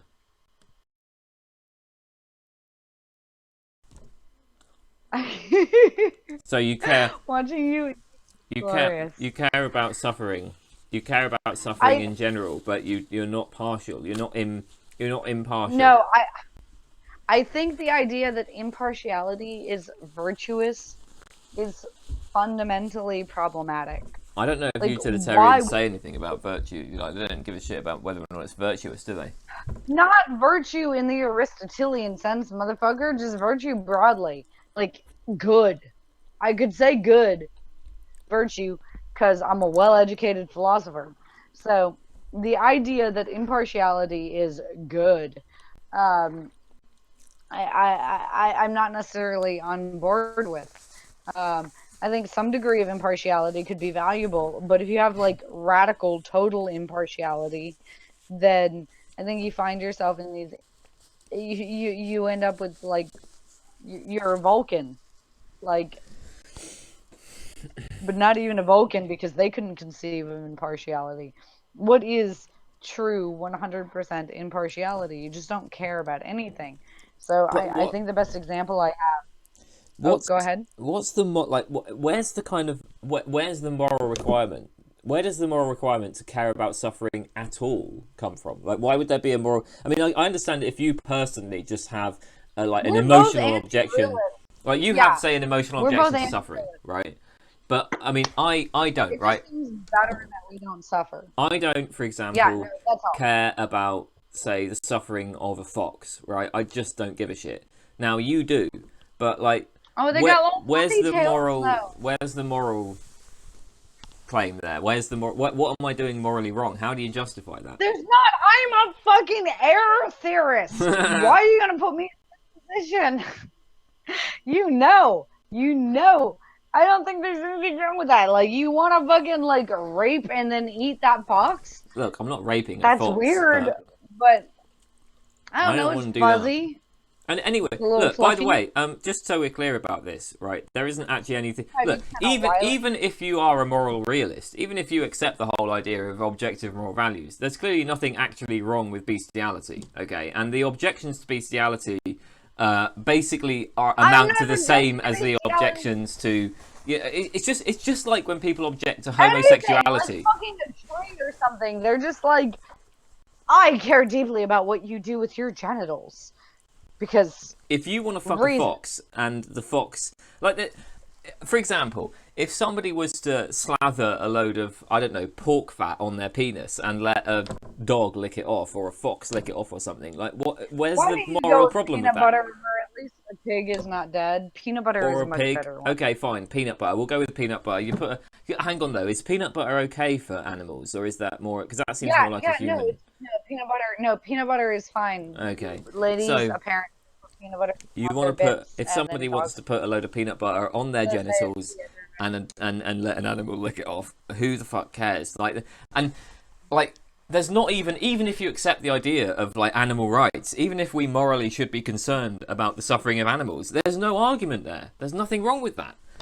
No, here's the problem is that so contemporary feminists have such a framework of consent I don't give a that fuck. I don't care. I don't give a shit that what they that say. an animal, Fuck them. nor do I, but you asked a question and I'm attempting my best to fucking answer it. These dipshits have this framework of consent where you have to have like the highest level of lucidity to consent to something that goddamn mantis shrimp managed to pull off without any problem, and like squirrels do on the reg without any problem. And yet for a human being, when a human being engages in a sexual act, there has to be this level of consent that is nearly fucking celestial, right? Like you have to have mind meld level of consent in order for it to be okay. That's where you get the problem, is the idea that the animal could not possibly provide informed consent to the person who it is providing pleasure to, because as far as the animal knows, it's just licking some peanut butter up, and the person is exploiting it by deriving sexual pleasure from it. And I think that comes from that fundamental flaw in the concept of sexual pleasure, which is that there is something bad or dirty or nasty or avoidable about it. If you don't have that assumption, then what you have is a dog having a pretty good time and a person having a pretty good time. You need that idea that sexuality is nasty to get to the problem with bestiality. Okay, yeah, I I agree. mean, I think it's Although weird I don't know if personally, I would connect it to but contemporary feminism, because like bestiality has been, there are loads of objections to bestiality that will come from people who are not inclined to buy into okay, the but contemporary given where feminist you and ideas. I But are, I guess the only it's I see what you mean, because the standard idea is going to be something like, it's about consent. if there's, well, it's not just about that though, is it? Because I mean, like, look, at the end of the day, you could say, if your concern is animal Make rights. it back on you because I'm smoking cigarettes now, Sorry. and you're Okay. Yeah. Yeah. talking. Yeah. Yeah. If the concern is animal rights, then it. I mean, like, it seems to me like, look, in all ways that are relevant, at least it seems like an animal actually can consent, or at least they can do something that's, let's say, morally equivalent to consent, insofar as the animal can, want to engage in the activity, right? Like an animal. If I, for instance, take a dog for a walk and the dog gets really muddy, and then I need to spray it off with a hose, like, I know it's not going to enjoy that, right? And it will try to run away from the hose, and it will exhibit various behaviours that show that it objects to being hit with a hose. But if you have somebody who's put a load of peanut butter on their genitals and they let a dog lick it off, the dog is choosing to do that. It's taking, it's choosing Well, to the do thing so. is, the dog is It doesn't have choosing informed to lick consent. peanut butter off. It's Yeah, not choosing to give physical pleasure to the recipient, yeah, and because they it can't draw do that, moral right? It doesn't have the mental capacity or whatever. capacity. Yeah. Um, it just seems like that's, I don't know, that seems like kind of a ridiculous argument to make in the case of dogs. I mean, I The think it's reason fucking why that would be stupid. relevant in the case of a human is because, I mean, I guess if you were like, if a human was, say, sleepwalking, and you had a human who is sleepwalking lick off peanut butter from your genitals, then you might say, well, the problem there is that, like, the reason why that would be a problem is because the human will wake up and then realize what's happened and will have an objection to that. But that can't possibly apply in the case of a dog, because a dog can't ever, like, in principle, a dog No, is no, not no, going no, to no, have no. that capacity, right? You're missing the point of feminism. So the base principle of feminism, and this is why I chose feminism to talk about, is that that relations are inherently exploitative in one direction. Everything is zero sum for the Oh wait, feminist, if we, right? I wasn't talking about feminism. Sorry, I wasn't necessarily objecting to that. I know you weren't, but I think this pervades our view of bestiality, If we're which is, talking about, um, so we see it as, let me finish. We see it as zero sum. So somebody is getting something from somebody else, right?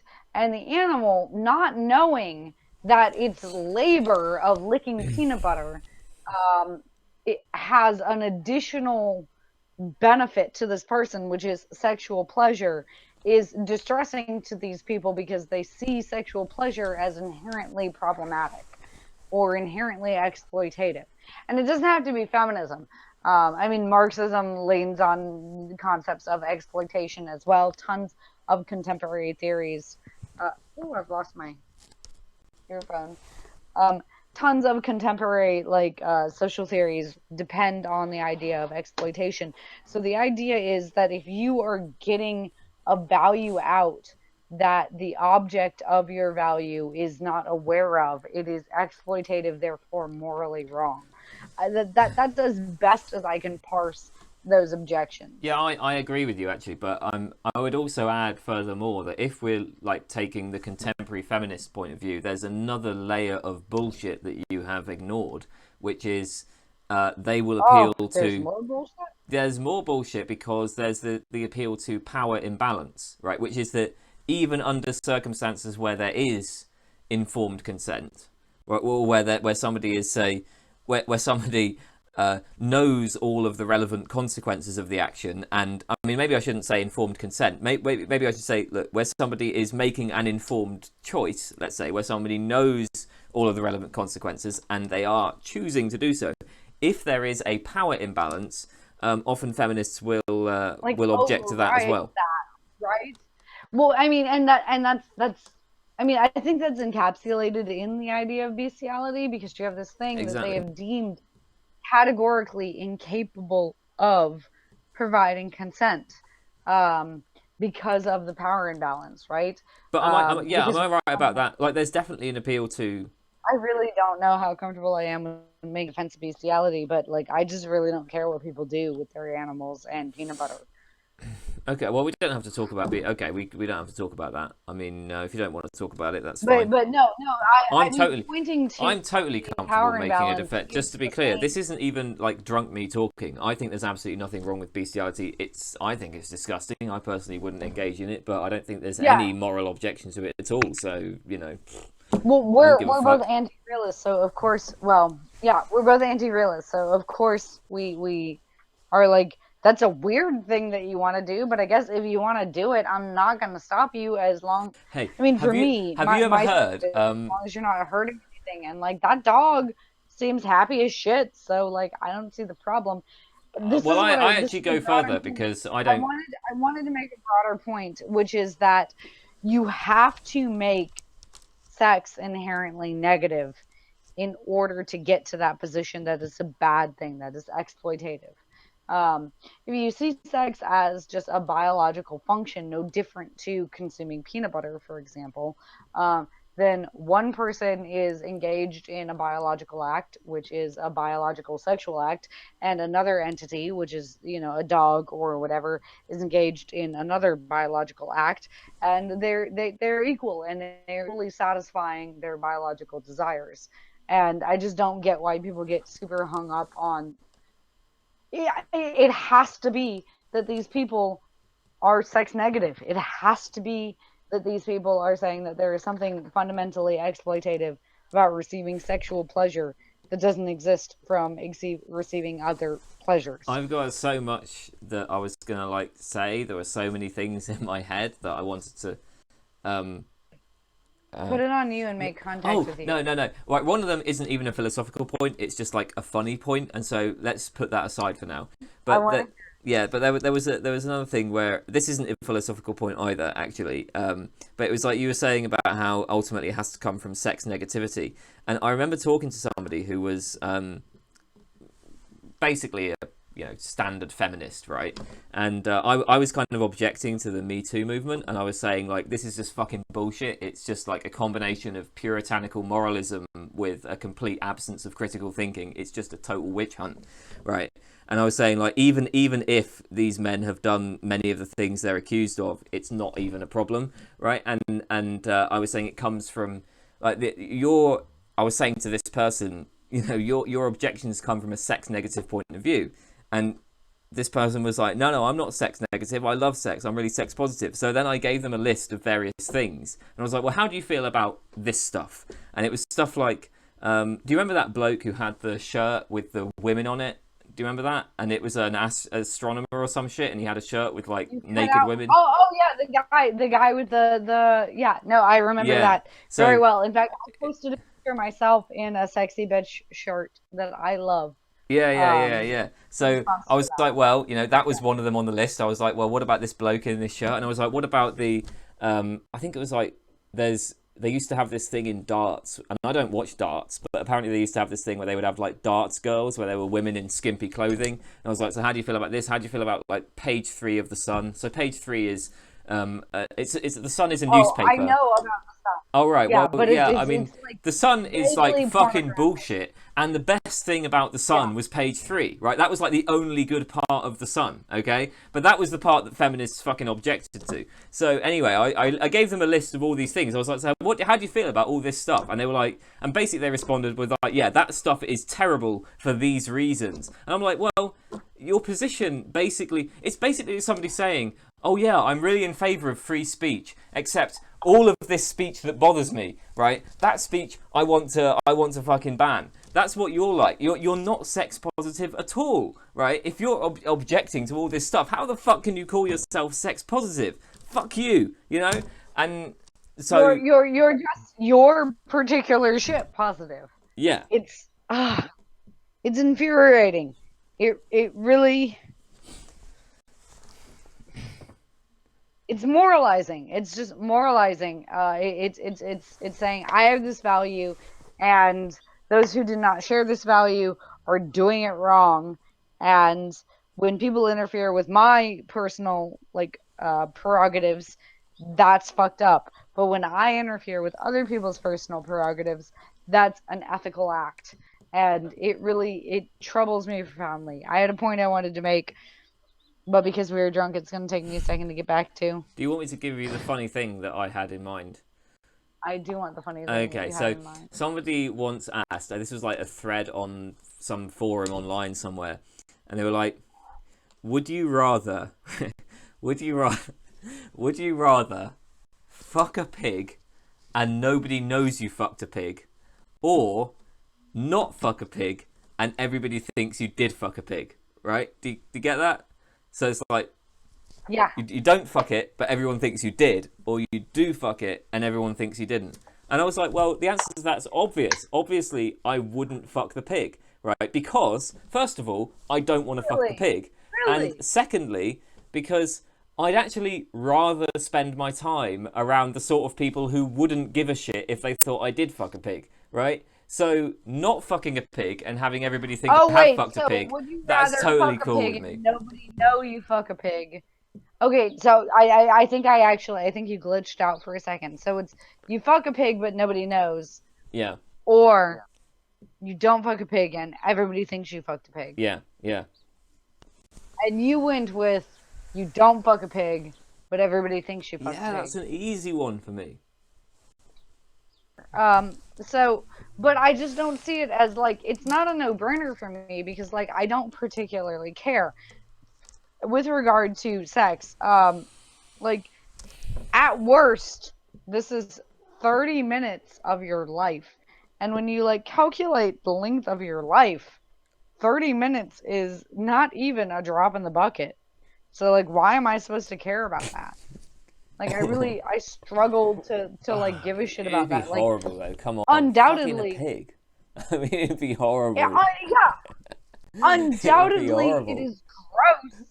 Undoubtedly, it is fucking But nasty. I don't care if people think I I don't know fucked a what it pig. is for a woman. I I'm don't kind even of give a shit. imagining myself as like a guy fucking a pig No, you gotta get because then fucked by a I'm pig. giving it to I it. don't give a shit if you. Yeah, I don't know how to conceive of that. If That's you're problematic watching, for if you're me. watching this and you want to say that Kane Baker fucked a pig, that is totally fine with me.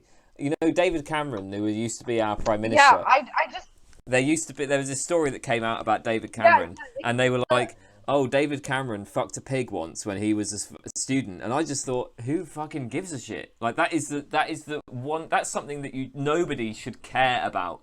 No one should give a shit whether or not David Cameron fucked a pig. There are so many things that you can people say are in very objection to fussed David about Cameron. consent. I feel like maybe I should stop hedging, because I've drank a 2 liter of booze as well as beers, and it's not even that late in the day. But having made explicitly clear that I think it would be viscerally disgusting to fuck a pig, I just like. So first of all, I want to acknowledge the Black Mirror pilot, which was about fucking a pig. That program Um, sucks. sometimes it is like a phoenix from the ashes, and then other times it is just horse shit. But yeah, what more do we want? It's fucking entertainment. It's whatever. I'll take what I can get. Um, anyway, no, that would you rather is not easy for me because, like, frankly, I just don't give a shit either way. Like, what I have 30 minutes of my life max that are like really gross. Okay, I move on. Um, I've been in a car accident whereupon I lost multiple organs and I died. And I've lived like something like 18 years since then. And what I learned in those 18 years is like the worst thing that can happen to you.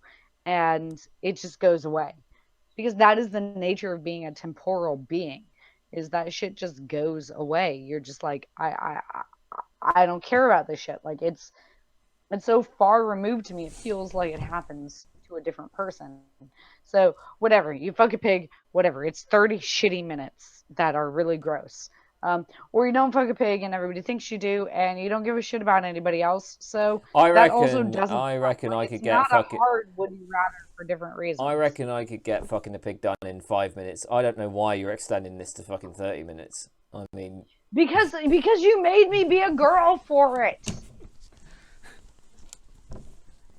Like if I could be a dude for it, I don't know then why you yeah, want to I fuck a pig for 30 fucking done. minutes. It's in a very short order. You made me. There's biological differences, Kane. There's biological. I have to wait for the pig to finish. Now I'm on the pig's time.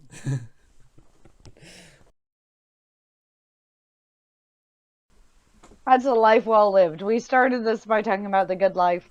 That is a life well lived. There's no Just possible beer, way. There is no possible way to beer and acquire milk. a life well lived. I have already argued this. The life well lived is not available to humans. Oh, but again, I mean, what are you gonna say to me, who embraces everything You and just do not have a good huh, access to your own experience. oh yeah, so I'm somehow flawed in all my delights. Everybody Where is. like I come on the daily and I smell weird plants and I fucking touch jet black sea anemones that are fucking weird, but I want to touch them. And I fucking climb mountains, and you're gonna be like, "Nah, Cole, you're just wrong. That's not a life well lived. Yep. Like getting all the dick and tasting all the tastes and fucking smelling all the smells.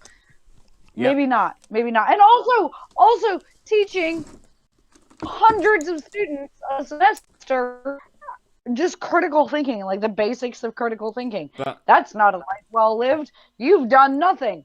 Fuck you. I don't care. I'm satisfied. look, I would Fucking agree satisfied. that your life Thanks to you. is as Okay. good as it gets. Your life is as good as it gets, but it still sucks. And that's the point that I would want to make, right? So I totally agree. Your life is way better than most people's, but it's still shit. You are Okay. exactly Schopenhauer. You don't know No, it, because but you are exactly he Schopenhauer. says, oh, the way to deal with this. I mean, according to you, I don't know, but according to you, the way he deals with this is by saying, oh well, you've basically got to abandon your desires, and I think that's Quit even yourself of worse. your That's not the desires. way to deal with it. Yeah. The way to deal with it is just to pursue your desires. To pursue your desires, because that's as good as it can possibly get. If you abandon your No, no, desires, you end up with no. a So fractured psychology. Schopenhauer has. I've got like both feet on either side of my laptop, so I'm just like full on in it. Um, Schopenhauer has three phases. The first phase is where you notice that, like, okay, aesthetic bliss is temporally limited. You like see a beautiful painting or whatever, and you experience a moment of peace and a moment. Oh no, I dropped my mic. All those You burps. The burps experience are the. fucking brilliant. I mean, those are brilliant. Those are brilliant I burps. can't. I know. I love my burp, Those are brilliant but burps. Schopenhauer is What's the all like, general okay, so consensus? Sorry, I'm sorry to interrupt you, but what is the general consensus among like dudes when it comes to your burps? I mean, are they considered sexy, or are they like, oh well, women shouldn't be burping like okay, that? What's the general consensus? I got to know, because I think women. they're really hot. This is actually this is highly disparate. Women believe that stifle your burps and that men will find them disgusting. That is the female's perspective. I And the am male disgusting though. perspective is like, oh my God, that bitch is fucking life deep. Like, that bitch is deep in life, and I love it, and I want to fuck it. Um, so it's strange, and I want to share with other women, like, no, fucking embrace your burps because you have just like had of life. You're like, this is the sound of me having of life and being beautiful and magnificent in the world and about to have a frolic or at least some more booze.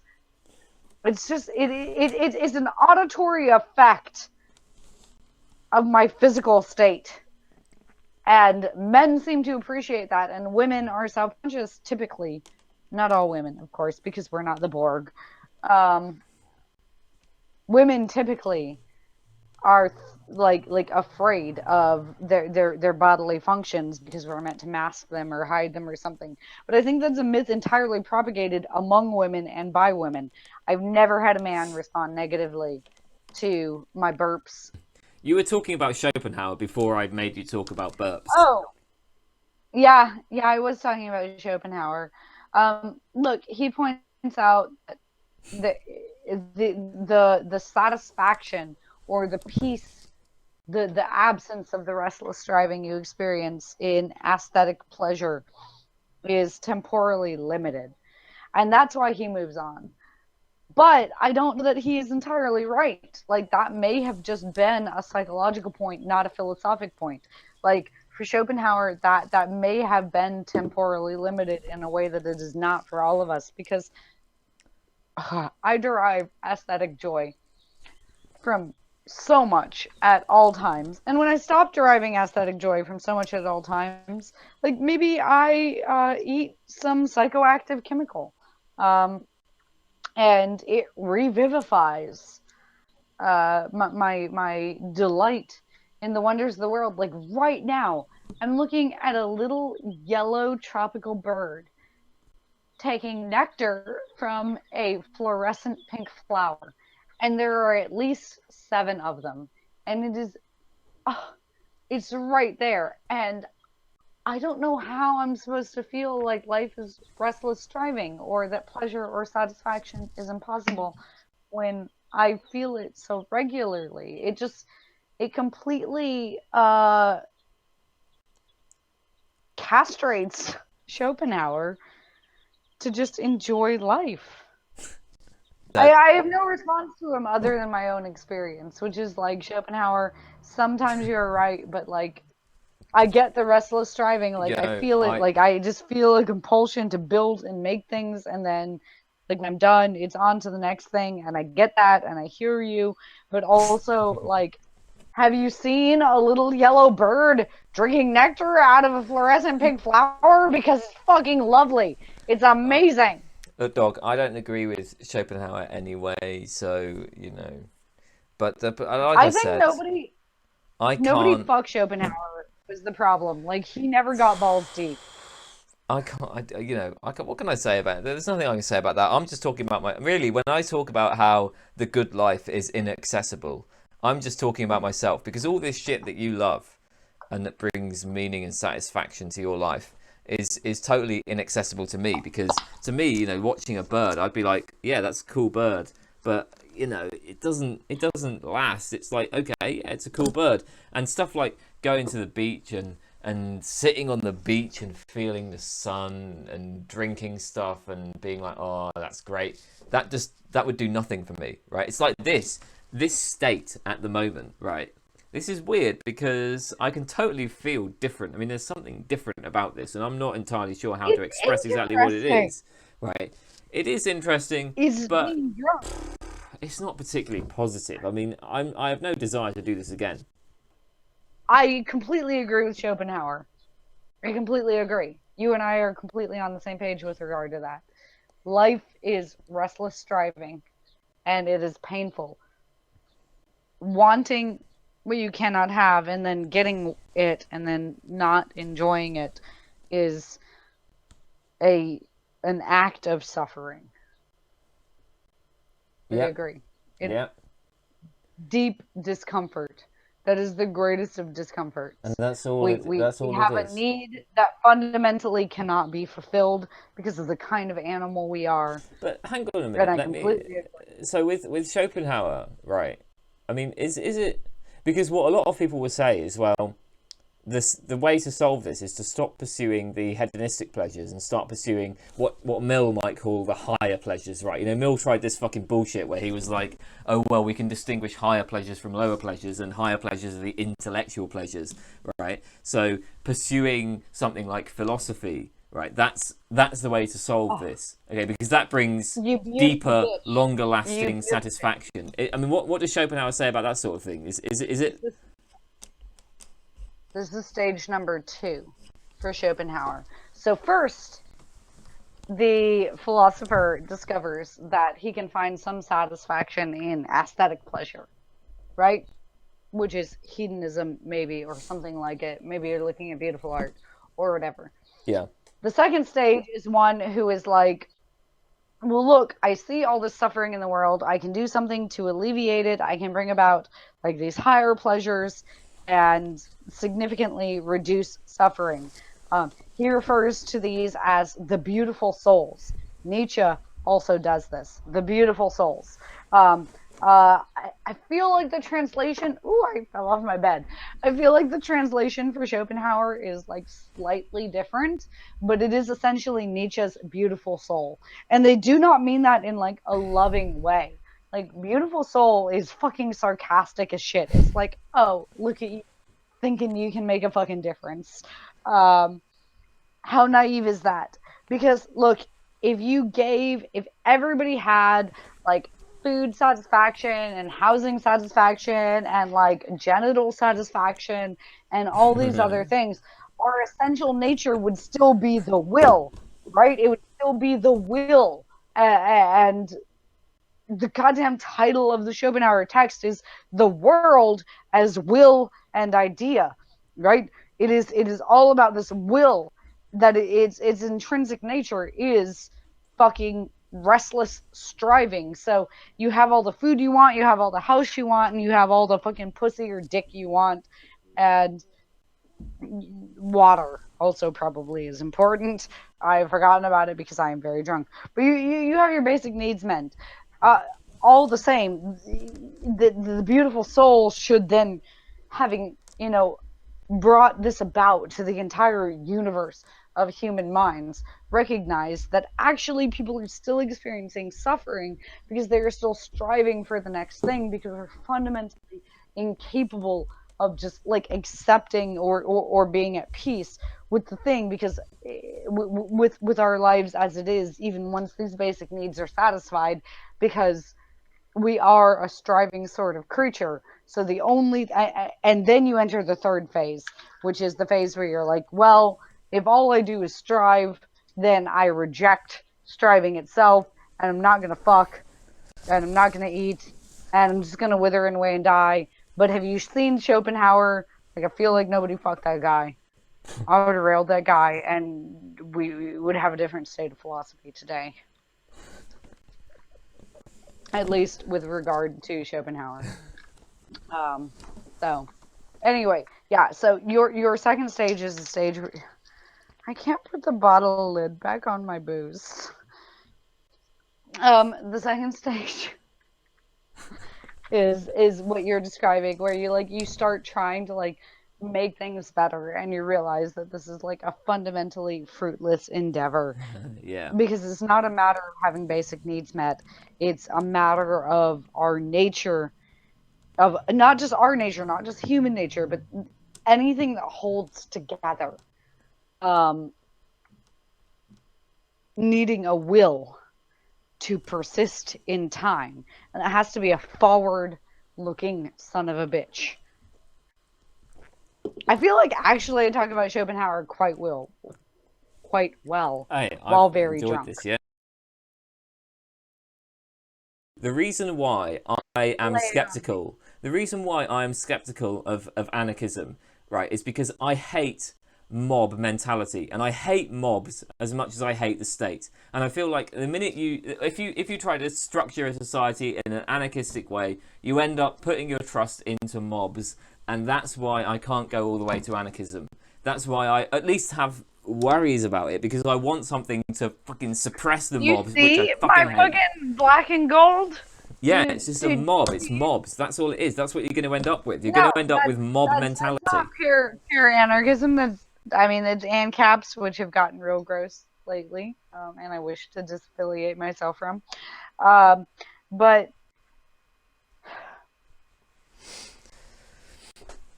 so I identify as Kantian. I'm trying to think about where to start here. Fucking hell, I you're a Kantian. I thought you hated Kant. shut your whore mouth for a minute. I do hate Kant. I identify as ethically more Kantian than like Million. Um, for this reason, I am not that concerned about outcomes. I'm just not that concerned about outcomes. Um, if if we let people do what they want and be on their own, and it leads to a mob mentality, then that is no fault of the theory. That is a fault of the subjects of the theory. Um, and that doesn't make the theory wrong. It doesn't disprove it. It does nothing. Um, whereas this idea that you've pointed it out, the alternative is this outcome based thing, right? So we have an intent based thing, which I favor, and then we have an outcome based thing, which is completely untenable. You can't get to it. You can't even begin to build a framework for it. So yeah, I'm gonna say, like, look, I know there are certain things that are like in an anti-realist sense right, and certain things that are in an anti-realist sense wrong. And yes, I am availing myself of realist language. What the fuck ever. But I outcomes seem less relevant to me because we're completely incapable of anticipating them than do, oh my god, I'm very drunk, than do principles. I will take the principles. And in that sense, I am Kantian, in that I will take the principles over like guesswork with regard to outcomes.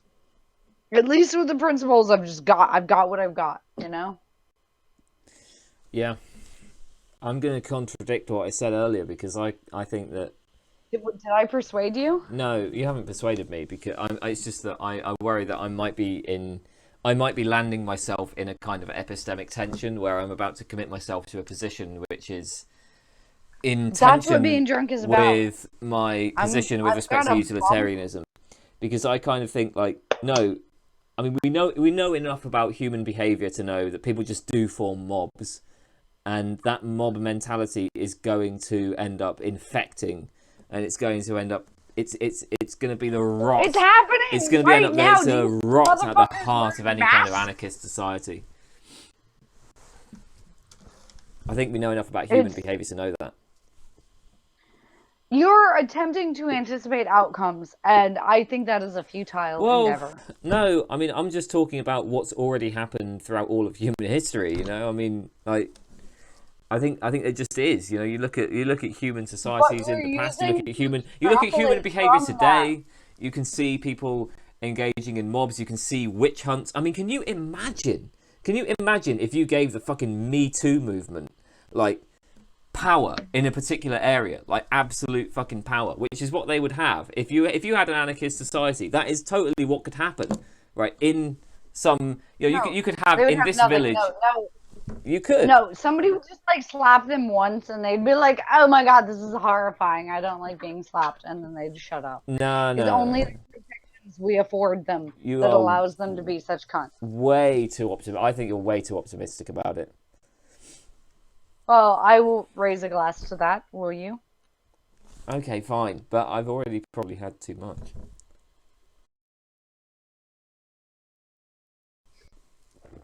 Okay. I'm so glad you got drunk with me. I don't know what's different about this. Why is this? And anyway, how could you tell? I mean, how could you have any... Look, you believe right now that I'm drunk, right? Let me just say this, okay? So you believe that you think that I have been affected by the alcohol. But here's the thing.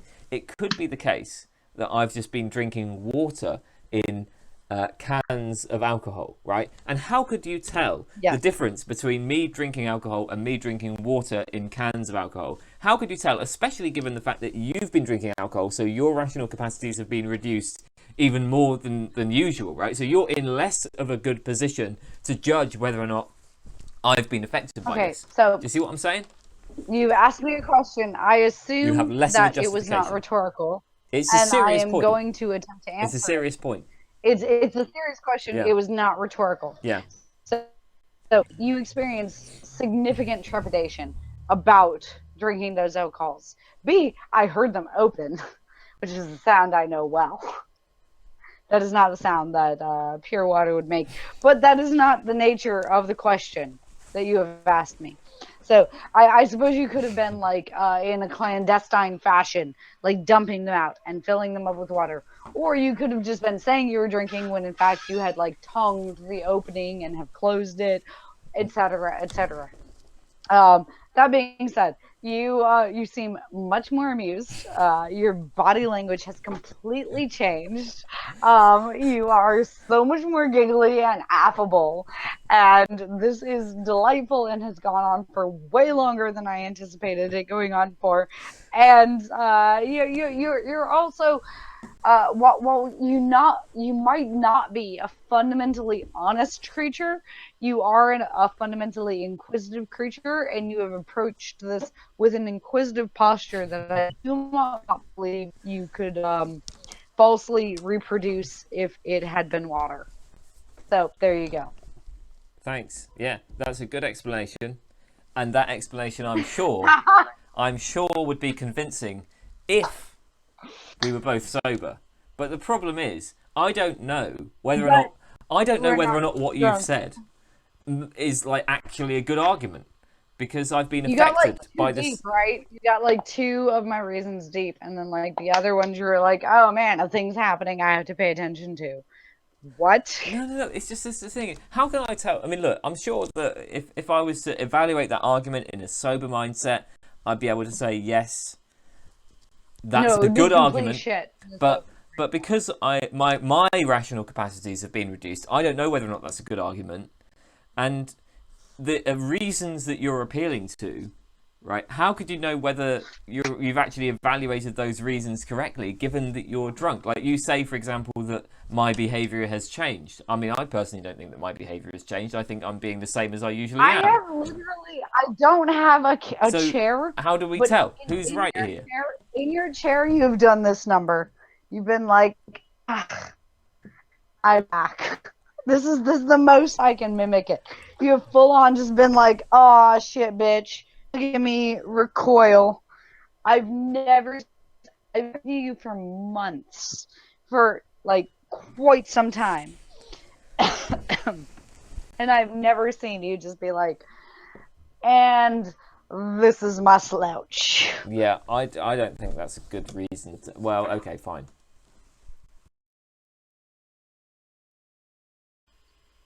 Can I tell you my secret fear? Well, okay, but I'll tell you my secret. Well, it's not. It's a not secret fear. It's my fear after you've told me your secret fear. So go ahead. Okay. Do you have yourself on screen? Because I want you to tell me your secret fear while you're on screen. I have myself on the screen right now. Tell me your secret fear. It's not a secret fear. My fear.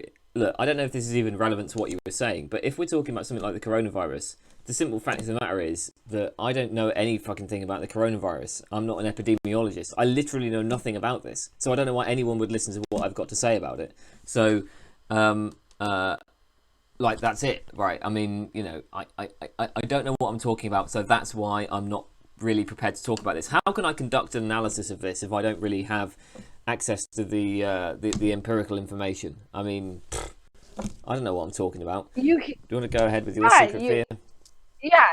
Yeah. So I think I can address that, which is like philosophers work in theory, right? We want our declarations or whatever to hold for all of time, not just for this limited moment. Yeah, you can laugh at it because it doesn't always work out that way, but I'm that's sorry. our fucking goal. I'm laughing on behalf of the general population. The general population will hear that and they'll be like, "What the? Who gives a shit about theory? What we care about is the situation now, right?" But that's the problem. That leads to all sorts of unintended consequences. But anyway, I have this deep, profound fear that, like, okay, we've got this virus. One, we have been told that this is horrible, that it's real bad. I don't know if it's worse than the plague or not as bad as the plague, but like Not it's as bad. plague-esque. It's not. It's not Yeah. plague-esque. It's not. I mean, plague But killed like half of the socially, no, population. no, the popular understanding of it is as plague-esque, right?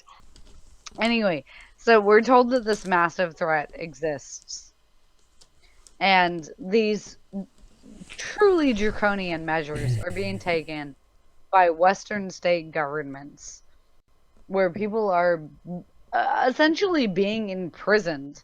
And I'm grateful that people are finally starting to recognize that it is imprisonment in their homes to stop the spread of this virus. Mm-hmm. And that might have some level of efficacy. I don't know. My concern is that we will never know. Because if 2 years down the road from now, coronavirus does nothing, the state will always be able to point to these draconian measures and say, well, everyone's not dead because we enacted martial law, because we enacted these draconian measures, and use that with explanatory power as to why they might take future draconian measures. And that is my secret fear, is that this forever becomes the excuse for future actions that are fundamentally rights violating, at least in my country. I don't know about in yours. Anything they do right now under this excuse, it is theoretically untestable as to whether or not it was successful or not. So they're going to say it was successful, and then they're going to use that to justify any future action of the like. And that's terrifying to me. This should be terrifying to anyone. Why do you think the Me Too movement is bullshit? I'm There's curious.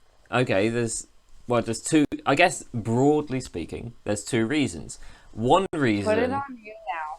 Sorry, I am on me. I am on me. Um, Oh, good. so one Always be reason on you. is the same reason that everybody who objects to the Me Too movement brings up, which is that I don't think there's enough critical thinking about the accusations that are made. So people tend to just kind of believe the accusations without without thinking critically about them, without bringing a degree of skepticism to them. I think that you shouldn't just do things like believe the victim. I think that, I say believe the victim. You shouldn't believe the person who claims to be a victim. No, you should apply some critical thinking and ask whether this, whether there is a good justification for believing the person who claims to be a victim. When it's just one person's word against another, that in itself isn't a good justification for believing anything.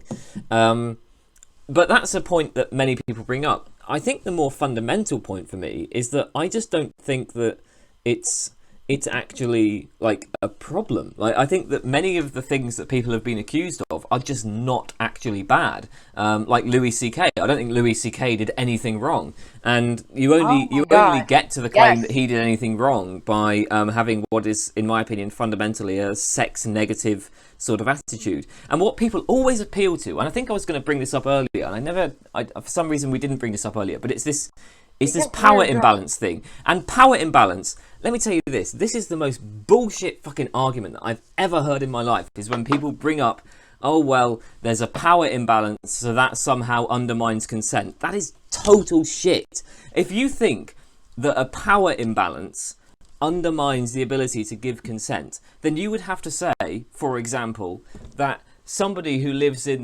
a white person who lived in South Africa under apartheid was doing something morally wrong by having a relationship with a black person who lived in South Africa under apartheid, because there's such a power imbalance between them. And that's a fucking shit argument. That, right? Like, actual like love or compassion or desire for an individual becomes irrelevant. The only thing that matters is whether or not you are of equal power. So the fellow I'm currently with is a graduate student, and I'm a professor. And by all accounts, in spite of the fact that we're in completely different fields and completely different universities, there is a power imbalance there. I am technically raping this person, according to that. More importantly, what really, I mean, so that doesn't bother me personally. Wait a minute. Just before you go to the more importantly, just shelve that for a minute, because actually you have brought up, I think, what is a really key point that I guess I should have said, which is that actually there's no way to quantify power imbalance anyway, right? Like, I mean, presumably South Africa under apartheid, a white person and a black person. He's white as shit, and I'm an Arab woman. That's power imbalance, but there's actually no way to quantify that. Like, that's just total bullshit. Even quantifying it, even if we could quantify it, it wouldn't make a difference. But we can't. So we have this grad student, and yet I'm a professor, but I'm also an Arab woman. So how does that fucking work out? It's insanity. It makes no sense. But beyond that, there's this larger problem that I see, which is that if you become successful, like, let's say I rose to like Peter Singer level of philosophic success, just public success, it would then be impossible for me to have sex with anyone else, because nobody else would be my equal. So it actually is a detriment to being successful. It de-incentivizes education. It de-incentivizes success, and says that you have the greatest access of people with whom you can have consensual sex by being as stupid as possible. That's a brilliant point. Yeah, the dumbest right? person.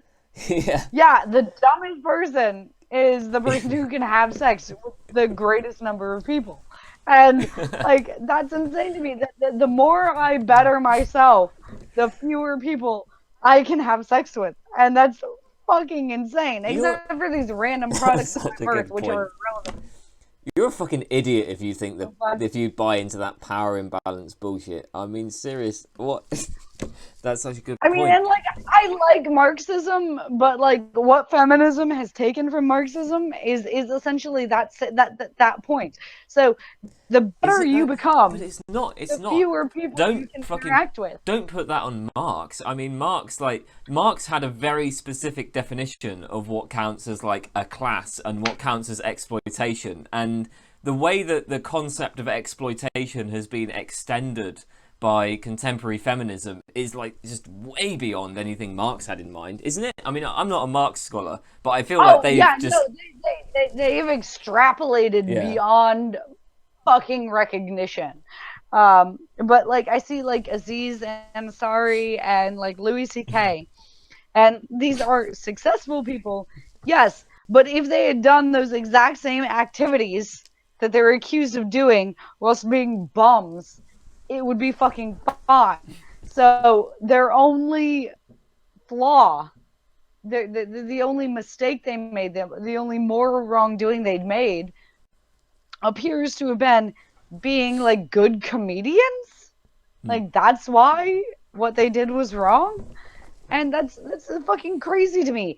And more so, like let's say I pursue another graduate degree, the set of people I can then sleep with gets narrowed even fucking further. Like the more virtuous I become, the more difficult it is to become or to be virtuous in my interactions with other human beings. And that to me just is an absurd theory on its fucking face. Yeah. Yeah. Okay. That's the So video on feminism I wanted to make. It just turns out it takes me 2.5 liters of 3 liters of peach Bellini to say it. look, well, I mean, look, I'm not. I don't want to say that I have a problem with feminism because it's such a broad term, right? I mean, that can refer to all sorts of things, but I do Philosophic have a problem feminism, with whatever, it has to mean something. yeah.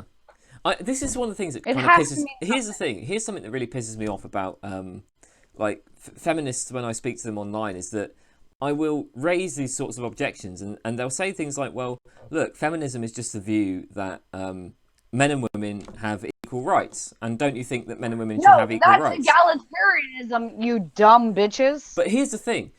When I speak to men's rights activists, they say the same thing. They say, well, men's rights activism is just the view that men and women should have equal rights. So, like, you've diluted your position. If feminism can mean the same thing as men's rights activism, then I would have thought that that's just, like, you're no longer stating anything, right? You're no longer giving a position with any content, right? If the minute you start creating contents to the position, feminism becomes something that I often disagree with. And the same with men's rights activism. Like the minute you start fleshing out what it takes to make men and women have equal rights, I end up disagreeing with you. Does that make sense? It's a difference in the definition of equality. And this is why when we first started talking about doing videos, I suggested you read Isaiah Berlin's Two Concepts of Liberty. Because liberty is different to equality, but they have two different concepts of equality. There's equality of access and equality of outcome. And feminists are like, things are not equal until you have parity of outcome. And men's rights activists are like, things are, well, actually, I think they probably want equality of outcome as well. And then egalitarians are like equality of access. Can you theoretically, no regard to whether or not you're actually fucking doing it, because that's a whole hot massive what the fuck ever, but can you actually legally, without any fear of state penalization, access the same thing somebody of a different gender or race as you can? And if the answer is yes, then clearly you have a meaningful, you have equality in a meaningful sense. And that's all I'm interested in. And anything else just becomes a kind of self-contradictory sense of equality where it thwarts success. It says if you're successful, then fuck you. You can't have sex with anyone. which should be distressing. And also, if you're the second you become successful, like you become the enemy. And that seems obviously problematic. I just don't know what to do with it. I don't know what to do with feminism. Like, I Yeah. look at it and I'm just like, this is nonsense. This I is mean, literal fucking nonsense. I think that, well, I don't know. We talked about this. I personally think It's that, incoherent. look, no, I think that even equality of access is not something we should be aiming for, at least not in any substantive sense. And I I want to call worry, it equality under the law. I I want worry to call about, it yeah, equality under the law. but given that you're just like a straightforward anarchist and you don't think there should be any state anyway, I mean, I'm not sure, like, you're not, you don't seem to actually, in, like, in what sense do you actually support having equality under the law, given that you don't think there should be any state anyway? I mean, I don't know. I don't know Do why I you have don't. to, like, Why can't you look, just say Kane? equality is just not something we should be aiming for? Why don't you just accept that position? What is wrong with saying that? I don't know why you're so tied to this idea of saying that we have to have some sort of equality. I will tell you why, but also I want to say something else first. There are two worlds. I mean, there are multiple worlds, or theoretical worlds. There's the world as it is and the world as it ought to be. And I should do a better job, I admit, of distinguishing between what I would like to see enacted in the world as it is and what I would like to see enacted as in the world as it ought to be. And the tension you called me out on is completely legitimate because I failed to distinguish between those two appropriately. But when I talk about equality under the law, I'm talking about the world as it is, which is a world in which there is law, right? In which there is state. And that's not my ideal world, but maybe we can work toward equality under the law in the world as it actually is. The world as I wish it would be is an anarchistic, stateless society. But you would ask me something else, and I hope you can say it to me again because I am 3 liters into peach Bellini. I can't remember. I don't know. I said something about like why do you? I think I said something about like why do you Oh, care why about is equality equality? Like why valuable? do you give a shit? I mean, like, 'cause Yeah, no, I don't care I about can that, crush the and shit out of why. you know, Yeah, no, I can crush the shit out of why equality is valuable. yeah, Look, we have superficial and non-superficial features, and probably a whole shitload of features or properties or whatever you want to call them in betwixt, right? So, superficial features are irrelevant to our actual agency in the world. Like, do you have short hair or long hair? Like, do you have long nails or short nails? Do you have white skin or black skin? These are purely superficial qualities. You're just like flopped back, and it's so charming. Um, so I'm still when I listening. refer to equality, I am referring to an appropriate evaluation, an accurate evaluation of these superficial qualities, right? Whether somebody is black or white is an entirely superficial quality that tells you absolutely nothing about their capacity in the world. So my objections to Well, inequality are wait a just minute. an objection to the misevaluation Wait. of the relevance of properties. Okay, but what if? Okay, hang on a minute. What do you mean by capacity in the world? I mean, what if somebody is sexually attracted to white skin, right? I mean, in that case, being black or white is going to make a difference, right?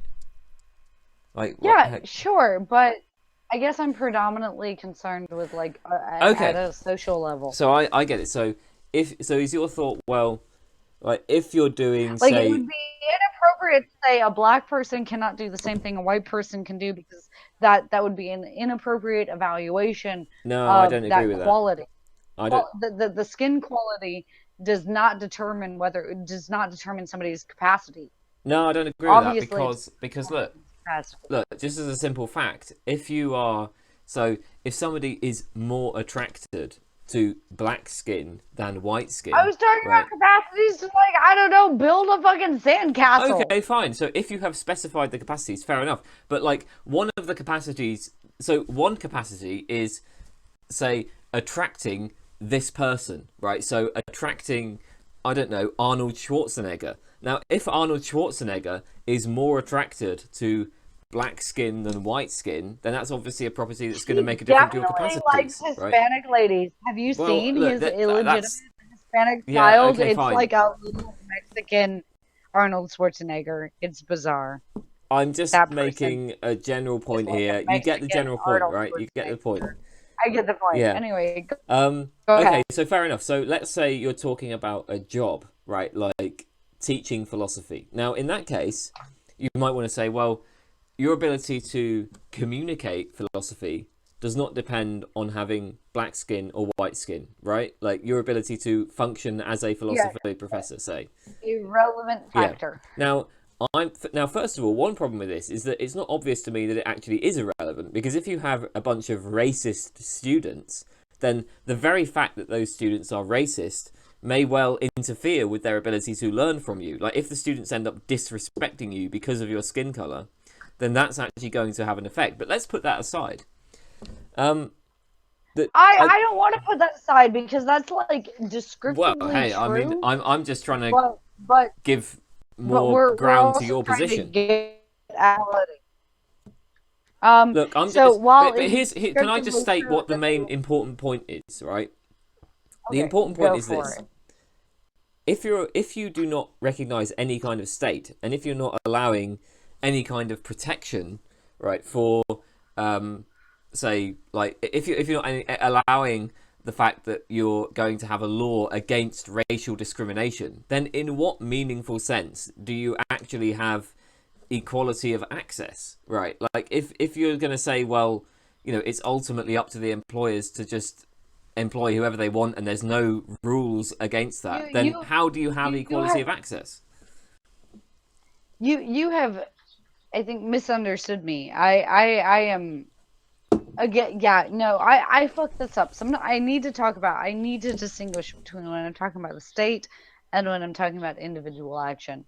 Um, Racism or absence of equality is fundamentally wrong with regard to individual evaluations because it prioritizes superficial, irrelevant properties over relevant properties, which is to say, it would, me as a business owner, if I were a racist, would prioritize an irrelevant property like skin color or sexist. I would prioritize gender over irrelevant qualities such as one's capacity to fulfill the job.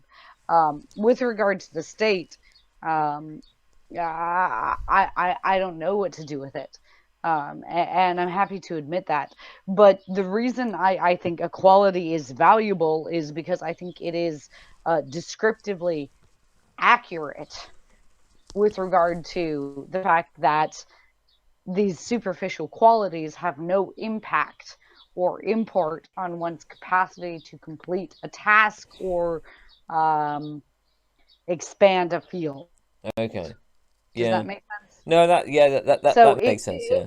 it's But not morally wrong. It's descriptively false that these people are not capable.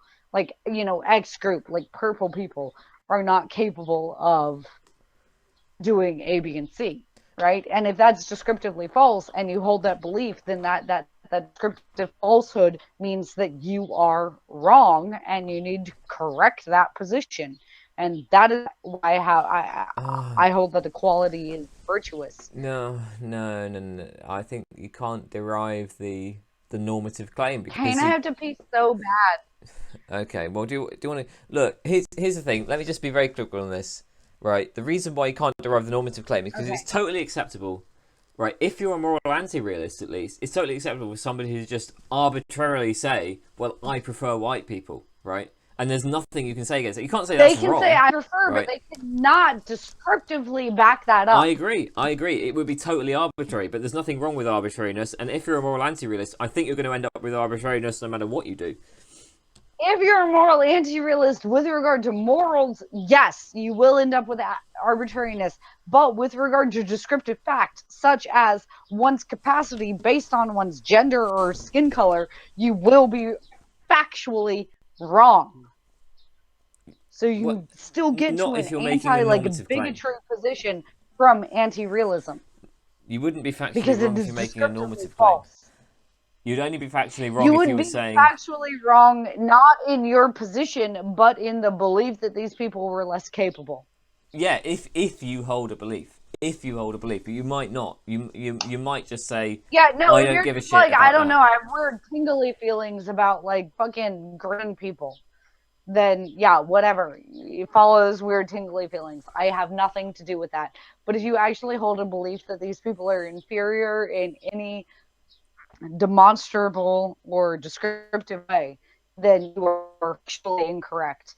Which is why the word wrong, right? The ambiguity of the word wrong really applies itself here because somebody who says that like women or black people are less capable at A, B, and C, they are factually wrong, and to me that comes as close as we can as anti-realists to achieving moral wrongness because of its factual wrongness, its factual incorrectness. Yeah, I agree with that. However, here's the problem, right, with all of this.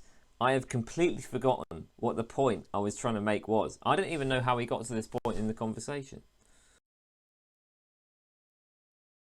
So I was wanting to say, look, Okay. this drunkenness thing is the best argument for radical skepticism that I've ever encountered, because when people use that standard argument, you know, the dream argument, when people say, oh well, you don't know whether or not Yeah. you're dreaming, I'm like, well, of course you do. Like, I've been dreaming before, and actually, if you're dreaming and you ask yourself, am I dreaming, you will realize pretty quickly that you are in fact dreaming.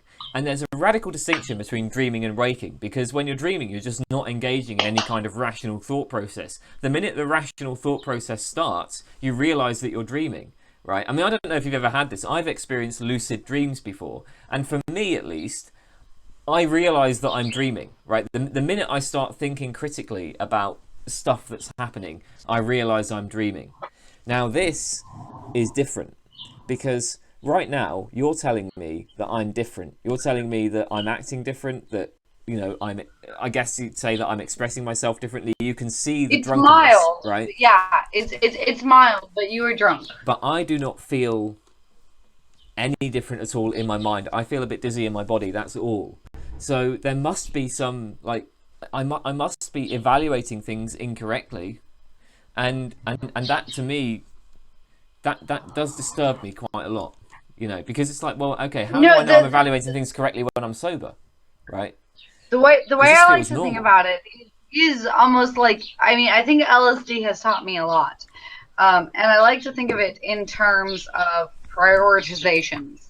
So you still have complete access to yourself, and you're a little detached from your own internal states, but what you're prioritizing has changed in a really fundamental way. Um, so, like, we're still having this conversation. You feel like you can engage. You might feel a tad bit forgetful, and bodily dizzy.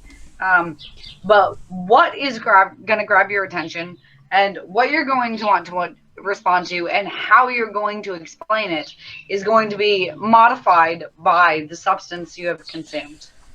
And that's all it does. Like, it's substances are not what we have made of them. They're relatively mild. I don't know if you can still hear me because I I can unplugged my still hear fucking you. bullshit. I can still hear you. Yeah. But Although I yeah, don't it's feel it's that it it's addresses the concern. it's not. Well, that's the point. There is nothing to be concerned about. You retain yourself. You retain a large portion of your mental lucidity throughout every drug I have tried, and at worst, like, things don't track quite the same. Um, so if you experience any like cerebral differences, it would be that you'll remember that you had an insight, and it'll take you like 1 to 2 seconds to recall that insight. Um, but those 1 to 2 seconds are hierarchically less important than they would be if you were sober, because you're like, fuck it, I'm drunk. It's going to take me a second to remember this. And then you do, and you're fine. Like, it's really not a big deal. It's shocking that people treat substance ingestion like a big deal. Like, what you're experiencing is perfectly normal. That's exactly right. Things are a bit more silly.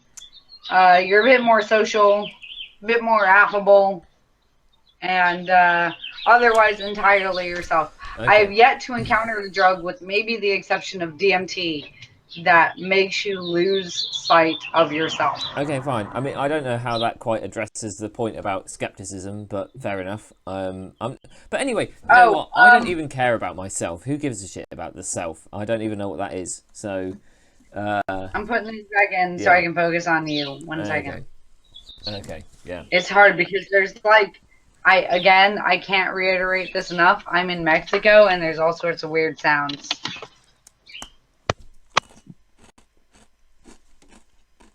Yeah, skepticism with regard to yourself. No, I use drunkenness as an example of how one could come to like Cartesian skepticism, because you feel like I am in total control of myself and I have a total ability to evaluate my capacities. And like, I see this, like, for example, I see this guy and he is hot and I'm gonna fuck that guy. And then you go home with that guy and you fuck that guy and you wake up in the morning, and in the sobriety of morning, you're like, oh my God, what have I got done? I'm in my 30s and that guy is 20. That was a horrible mistake. Why did I do that? There's nothing wrong with that. I'm not saying there's anything morally wrong with it. I'm just saying you misevaluated. Like, your senses betrayed you. You see how much booze I've had? I've had I've had this much booze. The fact that you expect me to be coherent at this point is impressive. Well, This is too much booze for any human being to have. No one should have this much how am booze. I supposed to know whether or not you are coherent? See, the thing is, I I'm know that I have drunk But you alcohol. just Look, discerned that I was not coherent. here's the And point. that's okay. Yeah, but this disturbs me deeply. This is deeply disturbing because I know, right, that I am no longer in a position in which I would be able to evaluate whether or not you are being coherent.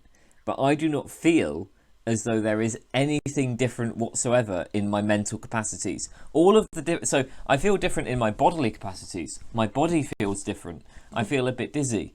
Not radically different, it just feels a bit different. So my body feels a bit dizzy, right?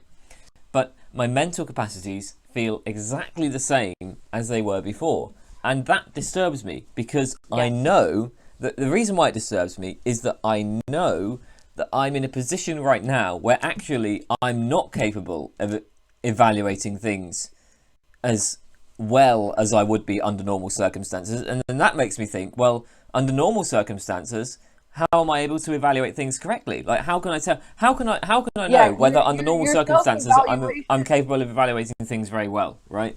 Do you see what I Oh, mean? that's the point about skepticism you were making, is your self-evaluation is all fucked up. I'm sorry I didn't get that before.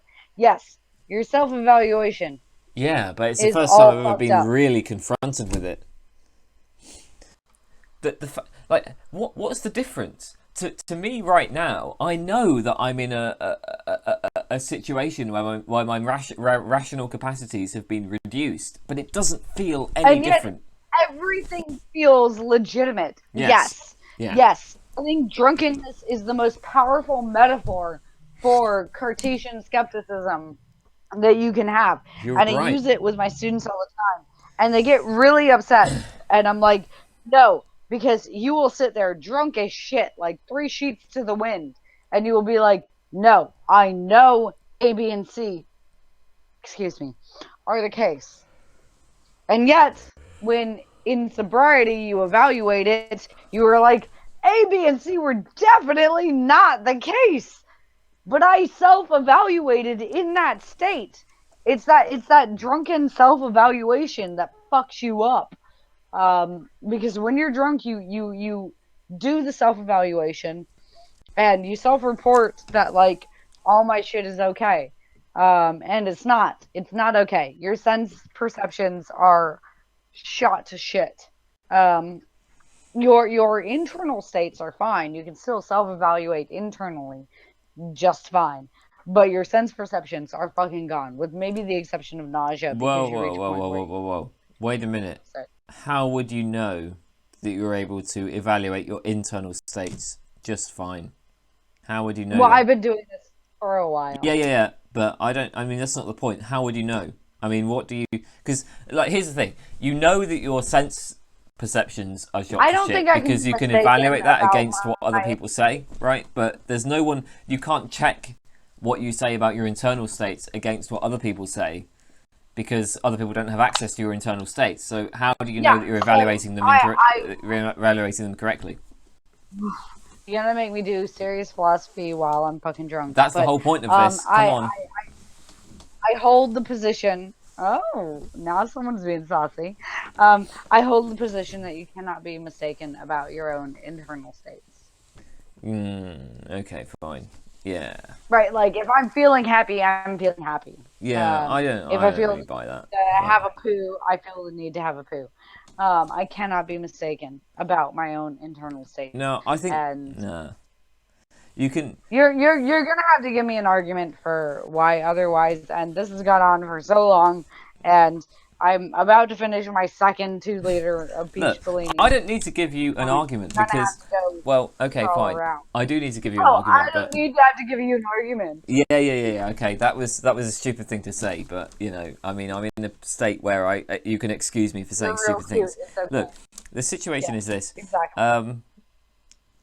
The problem is, that I agree that you can't be mistaken about what your internal states are, but in the same sense, like just having an internal state, right? That's not a claim, right? That's not a propositional claim. So it's just like saying, well, you can't be mistaken about what a mountain is, right? The mountain just is. But anything, the minute you form a proposition about the mountain, you can be mistaken about it. So in the same way, the minute you form a proposition about what your experiences are, you can be mistaken about that. Of course you can be mistaken about it, you know? Well, So, no, what would be a proposition? So I have the internal state, I evaluate, I am drunk, and then I have proposition about it, I like it. How could I be mistaken about my liking being drunk? I think you could totally be mistaken about whether or not you like something. I mean, you'd have to say, because you'd have to say something there Maybe at about some later what. state, but not at this point. No, you could, because you'd have to say something about what exactly liking something actually consists in, right? Like, I mean, what does that mean? Does that mean you have a positive reaction to it? Well, what is a positive reaction? I mean, there's all sorts of different reactions you might have to certain things. I mean, the minute you say that you're liking something, you're introducing a kind of taxonomy, right? You know, you're introducing a taxonomy between different types of states, and I think you can totally be mistaken about like taxonomizing your internal states, partly because you know your memory of past states can be mistaken. So when you like taxonomize the current states that you're in, you're comparing them partly to past states, and those comparisons can be mistaken. So it seems to me like I mean I don't know. I mean I personally don't know my internal states. So maybe this is just me though. I don't know. Maybe this is just me. You know, it's funny because there are some people, right, who have this condition called, what's it called? Aphantasia? I think it's called aphantasia, where they don't form mental images. And when like Say that one more time. You broke up. it's called They don't form. they have a condition called aphantasia where they don't form mental images. So when I ask you to like imagine your home when you were a child, you will form an image in your head. And people with this condition just don't do that. Now, here's the point. Philosophers like to talk about qualia. They like to talk about what it's like. I mean, this is what we were talking about when we were talking about that Nagel piece, yeah?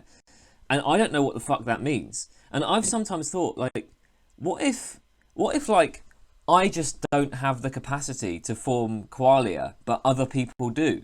What if this is like that situation with aphantasia, where there are some people who have the ability to form mental images and some people who don't have the ability to form mental images? What if, like, it's genuinely just me You and can't a like few other people? self-evaluate. Do you know what I mean?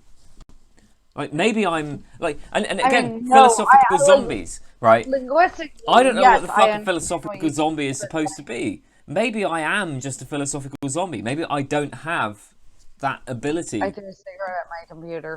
Okay. Yeah, no,